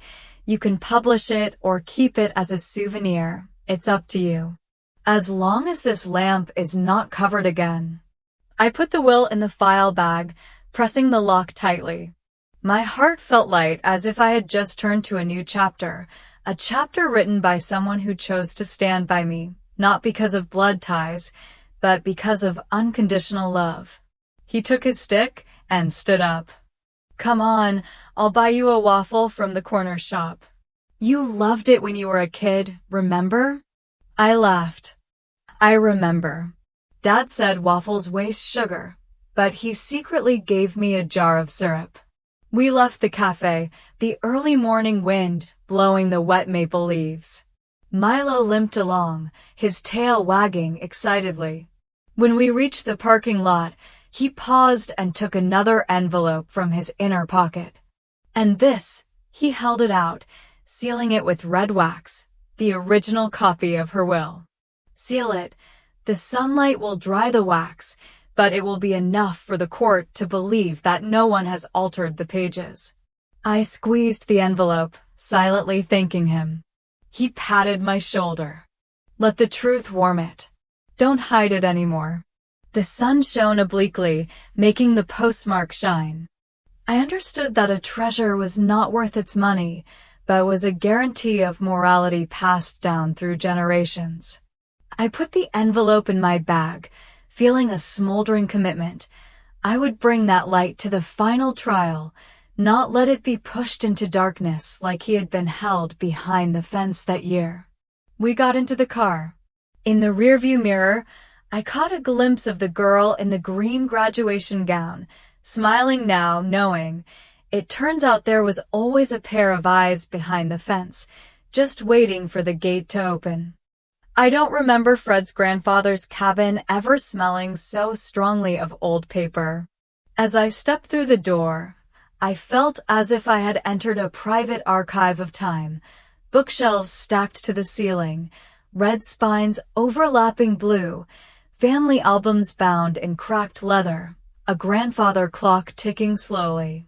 In the middle of the room was a wine-colored velvet armchair, its oak armrests worn to the spot where his thumb had rested for years. Jorge, the old gray-striped cat, curled up by the fireplace, snoring softly. On the coffee table, covered with a rough tablecloth, Mr. Fred set out a pot of Earl Grey tea, a mottled white enamel cup, and an open legal-size envelope. The soft sunlight through the window hit the old paper, making it glow gold. I sat down, my palms damp despite the chill outside. Just read it out loud, to keep from shaking. He smiled, his glasses reflecting the morning like two small suns. I took a deep breath and smoothed the edges of the paper. The paper was rough, the edges jagged. At the top of the page was a date of 12 years ago, written in pale purple. I, Lucille Ellison, leave this to my grandchild to maintain non-negotiable dignity. My heart sank. Lucille, my grandmother, wrote her will when I was still absorbed in taking the basic internet certification exam. My eyes slid down each paragraph. She told the story of the first time she met me, the 5-year-old girl carefully folding napkins for everyone and then sweeping up the crumbs herself. She said, "When a child does a kind thing without waiting for praise, I believe that he will use that kindness to go far." At the bottom, she instructed that the little savings be given to someone who is poor in material things but rich in self-respect. She did not write my name, only that that grandchild will know who he is. I felt my eyelids burning. Folding the blanket that winter, I shivered alone, but it turned out that in a house a state away, there was someone who believed I deserved warmth. Mr. Fred poured tea, the scent of bergamot wafted in. "There's not much money left. The interest is not worth much, but what people write is valuable." He pushed the smaller envelope towards me. "Let's photocopy a copy. I intend to attach it to the handwritten letter to the judge. Don't let them continue to act as a moral family in public and forget who is lying." I shook my head, full of gratitude. "You keep it. If the court needs it, I will submit a copy. This will is more important for the heart than for the records." He nodded, leaned back in his chair. The chair creaked into a familiar sound. "So you choose to illuminate it with your life, not with the lamp of the court. Everyone will surely applaud." I smiled and put the will in my leather bag, feeling the wind blowing through the room soften. Next to me, Jorge jumped off the fireplace and rubbed his head against my pant leg, his fur tickling me until I laughed. 3 knocks on the door. He glanced at me, and I shrugged. On the porch, I saw a familiar cream coat. Carly, light makeup, puffy eyes, wavy hair. She nodded at me and looked at him. I asked permission to come in," she said in a small voice, as if afraid of breaking something fragile. He stepped back, waving. Carly stood in the doorway, her eyes scanning the room and then settling on my half-finished cup of tea. I pulled up a wicker chair opposite her, and she sat down, her hands clasped together. Silence fell over us for a moment. Only the pendulum clock ticked. 1, 2, 3. She suddenly took out a white envelope from her bag and pushed it forward. "This is the wedding fund they gave me. I won't touch it. I think you might need to pay for legal fees." I gently pushed the envelope towards her. "You have managed well. Take care of yourself." Carly bit her lip. "I don't want that house, Mara. I just don't want to be the one left behind. All my life I've heard people say you're independent, you don't need much, and I'm sensitive and need support." Gradually, I believe it. Last night, after the judge's question, I realized they never asked you if you needed anything, just like they never asked me if I could stand up on my own. Her words fell across the room, causing the tea to simmer. I reached out and placed my hand on hers, my knuckles trembling. Deep down, I wasn't sure how to respond. Mr. Fred cleared his throat and poured more tea. "Children, your grandmothers will remind us that dignity is not negotiable. But dignity does not prevent people from forgiving. Forgiveness leads to another return to the same place. Remember that." She looked at me, her eyes fluttering. I nodded. "I didn't promise to let you lean on me, Carly. But I promise you can stand on your own and I won't pull you down. The rest is up to you." She squeezed my hand, tears not falling but sparkling. Outside the window, the sun rose higher, shining on the cover of the stolen will, on the worn armrest of the chair, on his gray hair, and on our gently intertwined hands. I understood. A piece of paper without legal status can still change the trajectory of the heart, as long as we believe in the message from the past to the future through the blurred ink. The clock chimed again. The tea had cooled, but the room was warming with the newfound peace. "I don't need the house," Carly looked at me, her voice almost a whisper. "I just need you to see me." The afternoon fell gently on the porch, the wind blew through the maple trees, the leaves gently touched the edge of the wooden roof, creating a rustling sound just enough to fill the silence. Milo lay close to the door, raising his head in alertness when Carly walked over, then laid back down, eyes half closed as if knowing this conversation was not for him. We sat across from each other on low wooden chairs. I poured lemon tea, the scent of orange peel mixed with the smell of old wood. Carly swirled her glass, her eyes following the sunlight that slid across the armrest and onto the floor. "I used to think you were born strong," I said, "so you didn't need anyone to take care of you. I thought that was why my parents gave everything to me." I leaned back, listening to the wind. The memory shattered. The summer of my sophomore year of college, the post office sent me a bill for $500 in overdue tuition. I stood in front of the principal's office, my throat aching, knowing I had 8 days to pay before I was fired. I emailed for help and received a brief reply. "Carly is going to Italy. We have to prioritize. Be proactive." That day, I told her. She gathered all her 3 months of tips and still didn't have enough. On the last night, she sold her old camera, the only thing she had kept since high school. She paid in full, and the school didn't kick her out. She went back to her dorm exhausted, opened Instagram, and saw a picture of you drawing by the Venice Canal. You captioned it, "Sometimes you have to do crazy things for art." She sat staring at the screen until dawn. She wasn't angry, she just felt invisible. Carly blinked, clutching her glass. Her voice trembled slightly. "I don't know. I thought there would always be money. My parents said, 'Your sister is fine. Don't worry.'" I believed her. Turns out fine means she sold something she loved? I shook my head slightly. It's not just the camera. It's my job. My parents assumed that my sister's part would be filled in by herself, without measuring how deep it was. The wind changed direction, carrying the scent of pine resin mixed with the damp earth after the previous night's rain. Carly pulled out a tissue, but did not wipe her tears. She fiddled with the edge of the tissue, her eyes red. I am jealous of my sister, because wherever I go I hear, my sister is good, my sister is strong.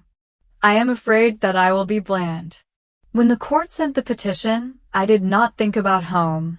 I thought, if I have that house, I will finally have something of my own. I didn't expect. I gripped the armrest, feeling the rough wood under my fingers. I didn't steal your house, Carly. But I believed I could. And that belief is the crack. She raised her head, the sunlight glinting off the tears at the corners of her eyes. I suspected that the statement was a real cut, but it clearly drew the necessary boundaries between us. After a while, she sighed, pressing her hand to her chest. I'm not asking you to forgive me right away. I just want to say that I'm starting to see you, the hidden part, the part that no one tells me about. I'm going to find a new place to stay and manage on my own. If you ever want tea, I'll bring you waffles. I nodded, smiling faintly. Okay, but remember to buy the low-sugar kind. I'm afraid of tooth decay. The space between us loosens, not exactly warm, but no longer as tense as a guitar string. Milo shifts, nuzzling his muzzle against Carly's leg. She strokes his ear, the scarred part of it drooping and wagging, confirming a small truce. The sun slowly lowered, an orange streak stretching across the porch, casting the two sisters' shadows against the wall of the house. Two different shapes, but now standing in the same frame. Carly stood up, placing her glass on the table. I have to go. Thanks for letting me sit. She bent down to pick up the bag, hesitantly pulled out a folded piece of paper and placed it on the table. I hope you win. Anne, I hope you heal, and so do I. Then she walked down the steps, her small figure in the pale afternoon sunlight. Milo leaned forward to follow. I signaled to stay. When her figure disappeared behind the fence, I opened the piece of paper. Just 4 neat lines, apologizing for letting fear turn into power, apologizing for confusing love with need to be favored, and wishing me to find the peace I deserved. The wind at the end of the day blew the piece of paper gently. I folded it and put it in the wooden box on my desk, where I kept the library photo, my grandmother's letter, and the copy of her will. No one told me to keep it, but I wanted to keep a small piece of evidence, the moment a heart learned to grow. The sun had set. I held Milo, listening to the rustling of maple leaves, a sound that was neither happy nor sad, just like the sigh of a garden that had witnessed an old boundary being redrawn, softly but clearly. This court finds no legal or equitable basis for plaintiff's claims. Judge Hargrave's opening words echoed off the wooden walls and faded into the thick silence. Only those who had come for the final hearing remained in the courtroom. My father, my mother, me, the lawyers for both sides, and a few court clerks quietly taking notes. The stands were empty. There was no trace of the raucous audience from the first. The smell was now of old wood and a faintly green fluorescent light. Mrs. Hargrave took off her glasses and looked straight at the plaintiff. Adults have the right to own their property without the burden of a self-imposed moral tax. Raising children is a choice, not an investment with a return on investment. I listened to each word, neither cheering nor sighing. It was as if I stood by the window watching a storm pass. When it cleared, all that remained was an incredibly clear sky. Dad sat motionless, his hands clenched into fists that trembled. From my angle, I could see the veins on his neck bulging. For once he didn't look strong in his moralistic shell. Mom turned away, her eyes darting to some empty space beyond the curtain, her lips pressed tightly together, like someone who suddenly realized that her long-standing support was nothing more than upright cardboard. Their lawyers bowed their heads, gathering their documents, the sound of cardboard rubbing against each other being audible. No one said objection, no appeal immediately. Perhaps because they themselves understood that all arguments had collapsed the moment the judge asked about the non-existent promise. The gavel gave a final click, closing the longest file of my life with a brief sound. I stood up, locked my briefcase, and glanced around the room, not to mark my victory, but to make sure I never had to come back for this reason again. Dad suddenly jumped up, his chair hitting the edge of the table. But he didn't move toward me, just straightened his back, took a deep breath as if preparing to speak. Then he paused, suppressing the words that were about to burst, looked down at the floor, and walked silently out the side door. Mom followed, her hand gripping the strap of her bag so hard that her knuckles turned white. Her skirt brushed my leg without stopping. I don't chase, I don't look back. We can't say goodbye when the door of the other person's heart is closed. Outside in the hallway, the long glass roof let gray sunlight into the bricks. I heard the soft thud of my shoes. The footsteps were strangely light, as if someone had just taken an invisible stone backpack off my shoulders. The main door swung open, and the early afternoon breeze blew cool against my face, carrying with it the smell of wet grass and the damp wood of the benches outside the courthouse. The old Toyota waited under the oak tree.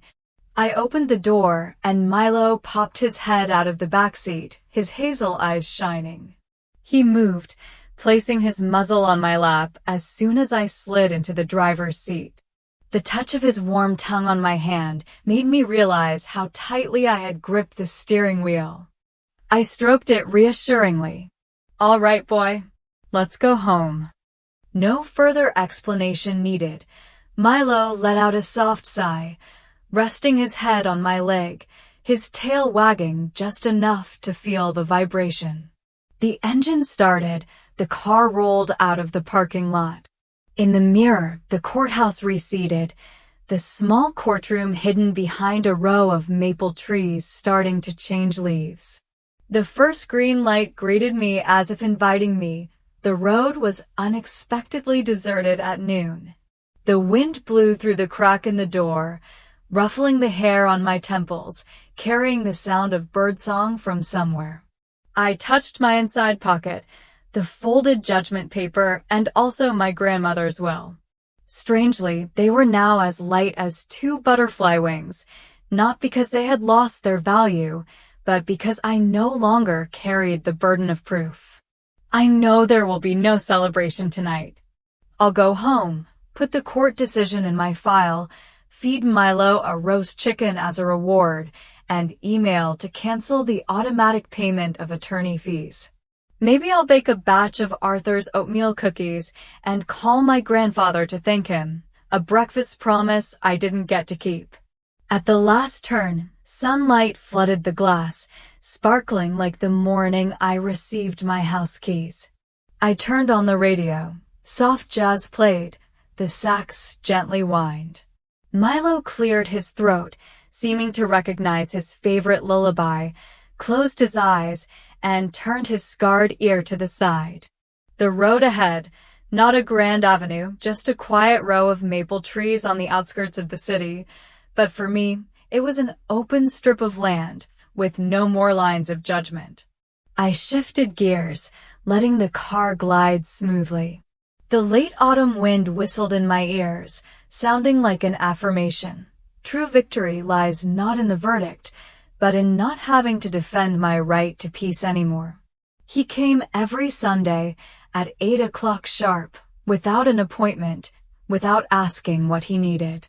As soon as I heard the old pickup truck clatter to the curb in front of the gate, Milo jumped up, wagging his tail and wriggling, and I knew the support team had arrived.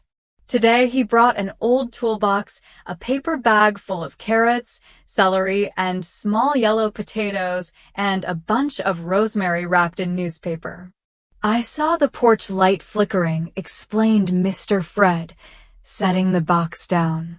"Change it before you come home late tonight and trip." The morning sun poured through the kitchen window, forming golden puddles on the pine table. I made 2 cups of coffee, adding one for Milo, warm water with a little chicken stock, dog coffee as he called it. Man and dog took the first sip and said softly, "Small things first. Change the porch light, tighten the back door hinge that has been squeaking for weeks, drill the bookshelf I bought but put against the wall because I don't have a concrete drill." He climbed the ladder. I held his feet. Milo lay in the yard watching, occasionally barking as if to say, "A little to the left." After finishing the bookshelf, I displayed some old books with worn spines, operating systems, Hemingway short story, a printed jazz album. He stepped back to look at it and nodded. "Neat, but leave room for the future. What price is too much for books to be good?" It was time to cook the stew. He took off his jacket, rolled up his sleeves, and put butter in the cast iron pot. The smell of the butter, burning on the edges, wafted sweetly. I cut the carrots, potatoes, and celery into cubes, and he turned each piece of beef over to burn the edges, sprinkling it with crushed black pepper. When the stew was simmering, he added the rosemary, covered it, and turned the heat to low. "My grandmother's recipe," he said, "the family does not necessarily need to set a fancy table, just stew long enough for the aroma to permeate the walls of the house." While waiting for the tunnel, he spread out the sheet, Eugene Weekly. I took out my scissors and cut out the crossword puzzle as usual. We talked about the weather, the upcoming property tax, this year's pumpkin crop. Sometimes nothing was said, just the sound of the clock's hands tapping against the wooden wall. Milo snored softly under the table, his legs jerking as if chasing something in his dreams. When the stew thickens, we scoop it into deep bowls and eat it with crispy toasted baguettes. The scent of herbs, pepper, beef fat mixed with butter. The aroma takes me back to my grandmother's kitchen in the old days, the pot boiling by the window in the misty winter. After lunch, he took out a small cloth bag and pulled out a 4x6 photo with a worn white border. "This. I sent it anonymously to your lawyer the other day, but now I'll let you keep it." I turned the photo. It was the one of me sleeping on the library table in my sophomore year, from a high, furtive angle. I raised my head, my eyes questioning. He shrugged. "I went to the library to find a copy of your volunteer contribution record, saw the old camera video, and asked for an extract. At that time, I thought, if the court doesn't believe you, let them see it. I didn't sign because I didn't need anyone to praise me. I just wanted them to not dare to call me ungrateful." I shivered slightly, feeling my back warm despite the cold wind on the porch. "Thank you, sir." "No," he waved his hand, his voice breaking a little. "I just want someone to say this. And I will say, I am proud of you." The words fell on the table like a stone dropped on a pond, creating ripples that then dissipated, leaving the water calm. I laughed, my eyes stinging so much that I had to lower my head and pretend to adjust my collar. Milo jumped up and licked his hand, his tail wagging wildly as if clapping in agreement.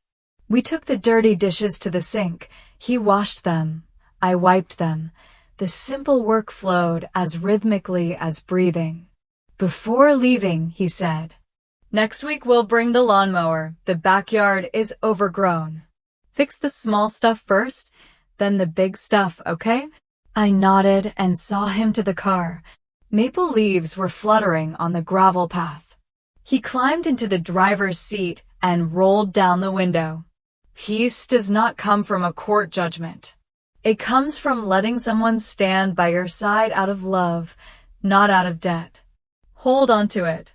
The car started moving. Milo chased after it for a few steps, then stopped. His scarred ears pricked up, waiting until the back of the car was out of sight. I stroked his head, feeling the late afternoon sun as soft as a cotton blanket. Inside the house, the aroma of stew still lingered on the wooden walls. On the new bookshelf, the spines of books sparkled, and in my heart, the phrase, "I am proud," spread warm like a small fire, enough fuel for the winters to come. He came every Sunday at 8 o'clock sharp, without an appointment, without asking what he needed. As soon as I heard the old pickup truck clatter to the curb in front of the gate, Milo jumped up, wagging his tail and wriggling, and I knew the support team had arrived. Today he brought an old toolbox, a paper bag full of carrots, celery, and small yellow potatoes, and a bunch of rosemary wrapped in newspaper. "I saw the porch light flickering," explained Mr. Fred, setting the box down. "Change it before you come home late tonight and trip." The morning sun poured through the kitchen window, forming golden puddles on the pine table. I made 2 cups of coffee, adding 1 for Milo, warm water with a little chicken stock, dog coffee as he called it. Man and dog took the first sip and said softly, "Small things first. Change the porch light, tighten the back door hinge that has been squeaking for weeks, drill the bookshelf I bought but put against the wall because I don't have a concrete drill." He climbed the ladder. I held his feet. Milo lay in the yard watching, occasionally barking as if to say, "A little to the left." After finishing the bookshelf, I displayed some old books with worn spines, operating systems, Hemingway short story, a printed jazz album. He stepped back to look at it and nodded. "Neat, but leave room for the future. What price is too much for books to be good?" It was time to cook the stew. He took off his jacket, rolled up his sleeves, and put butter in the cast iron pot. The smell of the butter, burning on the edges, wafted sweetly. I cut the carrots, potatoes, and celery into cubes, and he turned each piece of beef over to burn the edges, sprinkling it with crushed black pepper. When the stew was simmering, he added the rosemary, covered it, and turned the heat to low. "My grandmother's recipe," he said, "the family does not necessarily need to set a fancy table, just stew long enough for the aroma to permeate the walls of the house." While waiting for the tunnel, he spread out the sheet. Eugene Weekly. I took out my scissors and cut out the crossword puzzle as usual. We talked about the weather, the upcoming property tax, this year's pumpkin crop. Sometimes nothing was said, just the sound of the clock's hands tapping against the wooden wall. Milo snored softly under the table, his legs jerking as if chasing something in his dreams. When the stew thickens, we scoop it into deep bowls and eat it with crispy toasted baguettes. The scent of herbs, pepper, beef fat mixed with butter. The aroma takes me back to my grandmother's kitchen in the old days, the pot boiling by the window in the misty winter. After lunch, he took out a small cloth bag and pulled out a 4x6 photo with a worn white border. "This. I sent it anonymously to your lawyer the other day, but now I'll let you keep it." I turned the photo. It was the one of me sleeping on the library table in my sophomore year, from a high, furtive angle. I raised my head, my eyes questioning. He shrugged. "I went to the library to find a copy of your volunteer contribution record, saw the old camera video, and asked for an extract. At that time, I thought, if the court doesn't believe you, let them see it. I didn't sign because I didn't need anyone to praise me. I just wanted them to not dare to call me ungrateful." I shivered slightly, feeling my back warm despite the cold wind on the porch. "Thank you, sir." "No," he waved his hand, his voice breaking a little. I just want someone to say this. And I will say, I am proud of you." The words fell on the table like a stone dropped on a pond, creating ripples that then dissipated, leaving the water calm. I laughed, my eyes stinging so much that I had to lower my head and pretend to adjust my collar. Milo jumped up and licked his hand, his tail wagging wildly as if clapping in agreement. We took the dirty dishes to the sink. He washed them. I wiped them. The simple work flowed as rhythmically as breathing. Before leaving, he said, "Next week we'll bring the lawnmower. The backyard is overgrown. Fix the small stuff first, then the big stuff, okay?" I nodded and saw him to the car. Maple leaves were fluttering on the gravel path. He climbed into the driver's seat and rolled down the window. Peace does not come from a court judgment. It comes from letting someone stand by your side out of love, not out of debt. Hold on to it. The car started moving. Milo chased after it for a few steps, then stopped. His scarred ears pricked up, waiting until the back of the car was out of sight. I stroked his head, feeling the late afternoon sun as soft as a cotton blanket. Inside the house, the aroma of stew still lingered on the wooden walls. On the new bookshelf, the spines of books sparkled, and in my heart, the phrase, "I am proud," spread warm like a small fire, enough fuel for the winters to come. I don't keep the certificate for fear that someone will dispute it. I keep it in my desk drawer, next to my old notebook and my fountain pen, which is almost out of ink, as a reminder. I stayed, not because of someone else's roots, but because of my own footsteps. The afternoon was as calm as a sigh. The late afternoon sunlight slanted through the window, casting a pattern of bars on the wooden floor, like an old barrier I once believed impossible to cross. Milo lay beside the table, breathing evenly, his chest rising and falling slowly. His scarred ears flicked as he tapped the keys. I was writing down my journey, not to blog or send to the newspaper, just so that when my memory faded, I would know the path I had taken. I pinned the page with a cup of weak tea, stood up and hung another photo frame, the photo of the library, a girl sleeping next to her textbooks, on the still empty wall. Next to it was the STEM scholarship certificate that the college sent late due to a printing error, which I had folded and put away at the bottom of the drawer. I hung them not to show off. My living room rarely had guests, but so that every morning when I passed by, I would remember that perseverance had a concrete form. The familiar sound of an engine stopped on the porch. Mr. Fred walked in, holding a crock pot of golden brown apple pie. The scent of cinnamon, butter, and ripe apples filled the kitchen. "Sold at the farmer's market," he smiled toothlessly, but I added a little rum.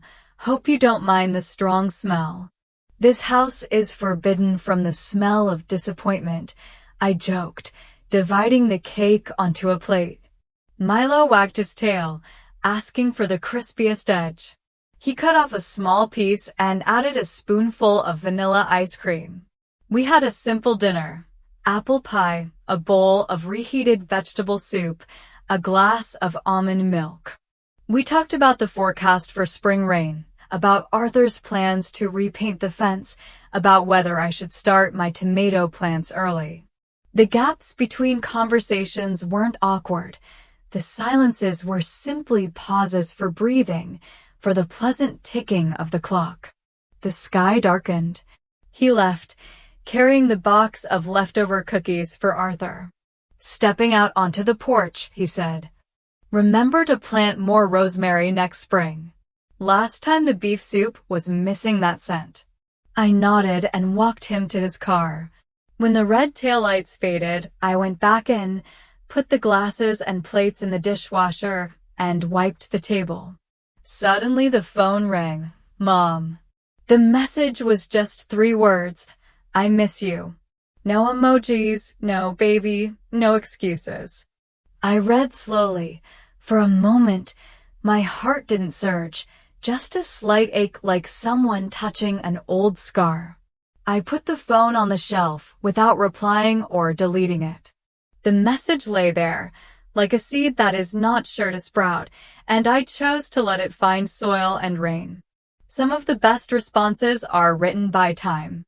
Milo nudged his feet, looking up with gentle eyes. I stroked the back of his neck and pulled the curtains. Outside, the last rays of sunlight retreated from the yard, leaving a hazy glow on the wooden floor. No honking, no reproachful voice on the phone, just the rustling of leaves in the wind and the synchronized breathing of me and the dog who had been abandoned, now residing in this house. I dimmed the lights, stood in the middle of the living room, and looked around. The new bookshelf, the library photo, the scholarship certificate, the stand where Milo lay. Each had a story, trade-offs, perseverance, and finally, the right to be alone. I realized I didn't need to recover from the storm. I just needed to continue watering the little potted plants on the porch, changing the flashbulbs, cooking a warm dinner, and playing the jazz music Milo loved on the sax. I opened the desk drawer and ran my fingertips over the edge of the deed. The paper was thick, the notary ink still legible. I kept it there not because I feared a resurgence of litigation, but because it was the painted line at the end of a long road. The destination was boldly written. I stood my ground and chose to stay. Folding it back, I looked out the window again. The day was ending, but not sadly. It was just a time for warm kitchen lights, the soft clinking of plates, the soundtrack of old movies, and the dog curled up on the foot of the couch. I turned off the phone and put the screen face down. The only explanation I owed to myself I had already given: be kind, but don't negotiate dignity, and today, in the quiet house, I know I understand it completely. I walked toward the kitchen, Milo following behind. Looking back, our shadows on the floor grew longer and fuller as the chandelier came on. Quiet. Steady. Mine and anyone else's with the patience to stay with themselves. Hello, friend. I am the narrator who has accompanied you through the past 16 chapters. As I type these last lines, I can still hear the sound of rain on the wooden porch, the fragrant smell of apple pie in the kitchen, and the steady breathing of Milo the dog lying next to the table. Mara's journey ended not with fireworks, but with a moment of silence in the home she had kept. For me, it was a reminder that dignity, when firmly protected, can be a more durable shelter than any compromise. Family, after all, is about choosing to continue loving, even if it means keeping a safe distance, and kindness begins with the smallest things, changing a light bulb for someone else, or simply listening. What do you think? Have you ever felt like you had to pay back an invisible debt to your loved ones just because you were stronger? Or, on the contrary, have you ever been jealous of someone else's achievements and suddenly realized that they also suffered from sleepless nights? Share your own story in the comments section. Who knows, your confession might reach someone who needs support. If this journey brings back a memory, a word of encouragement, a door that was always open, leave it behind. One so I know we've just connected on the same vibration. And what part of the US, or anywhere in the world, are you watching from? Feel free to drop a few words, because every place name that appears here helps spread the warmth of the story a little further. I still have many simple stories about family love, about homes that are sometimes just late kitchen lights. If you find it suitable, please click subscribe to not miss the next video. Just a small click, but it will give me great motivation to continue to light up this quiet corner. Thank you for listening patiently, for staying until the end. Hopefully, after you turn off the screen, you will look around. Maybe fix a squeaky hinge, make a delayed phone call, or simply remind yourself, I deserve to stay safe in my own home. See you in the next story. Have a peaceful day.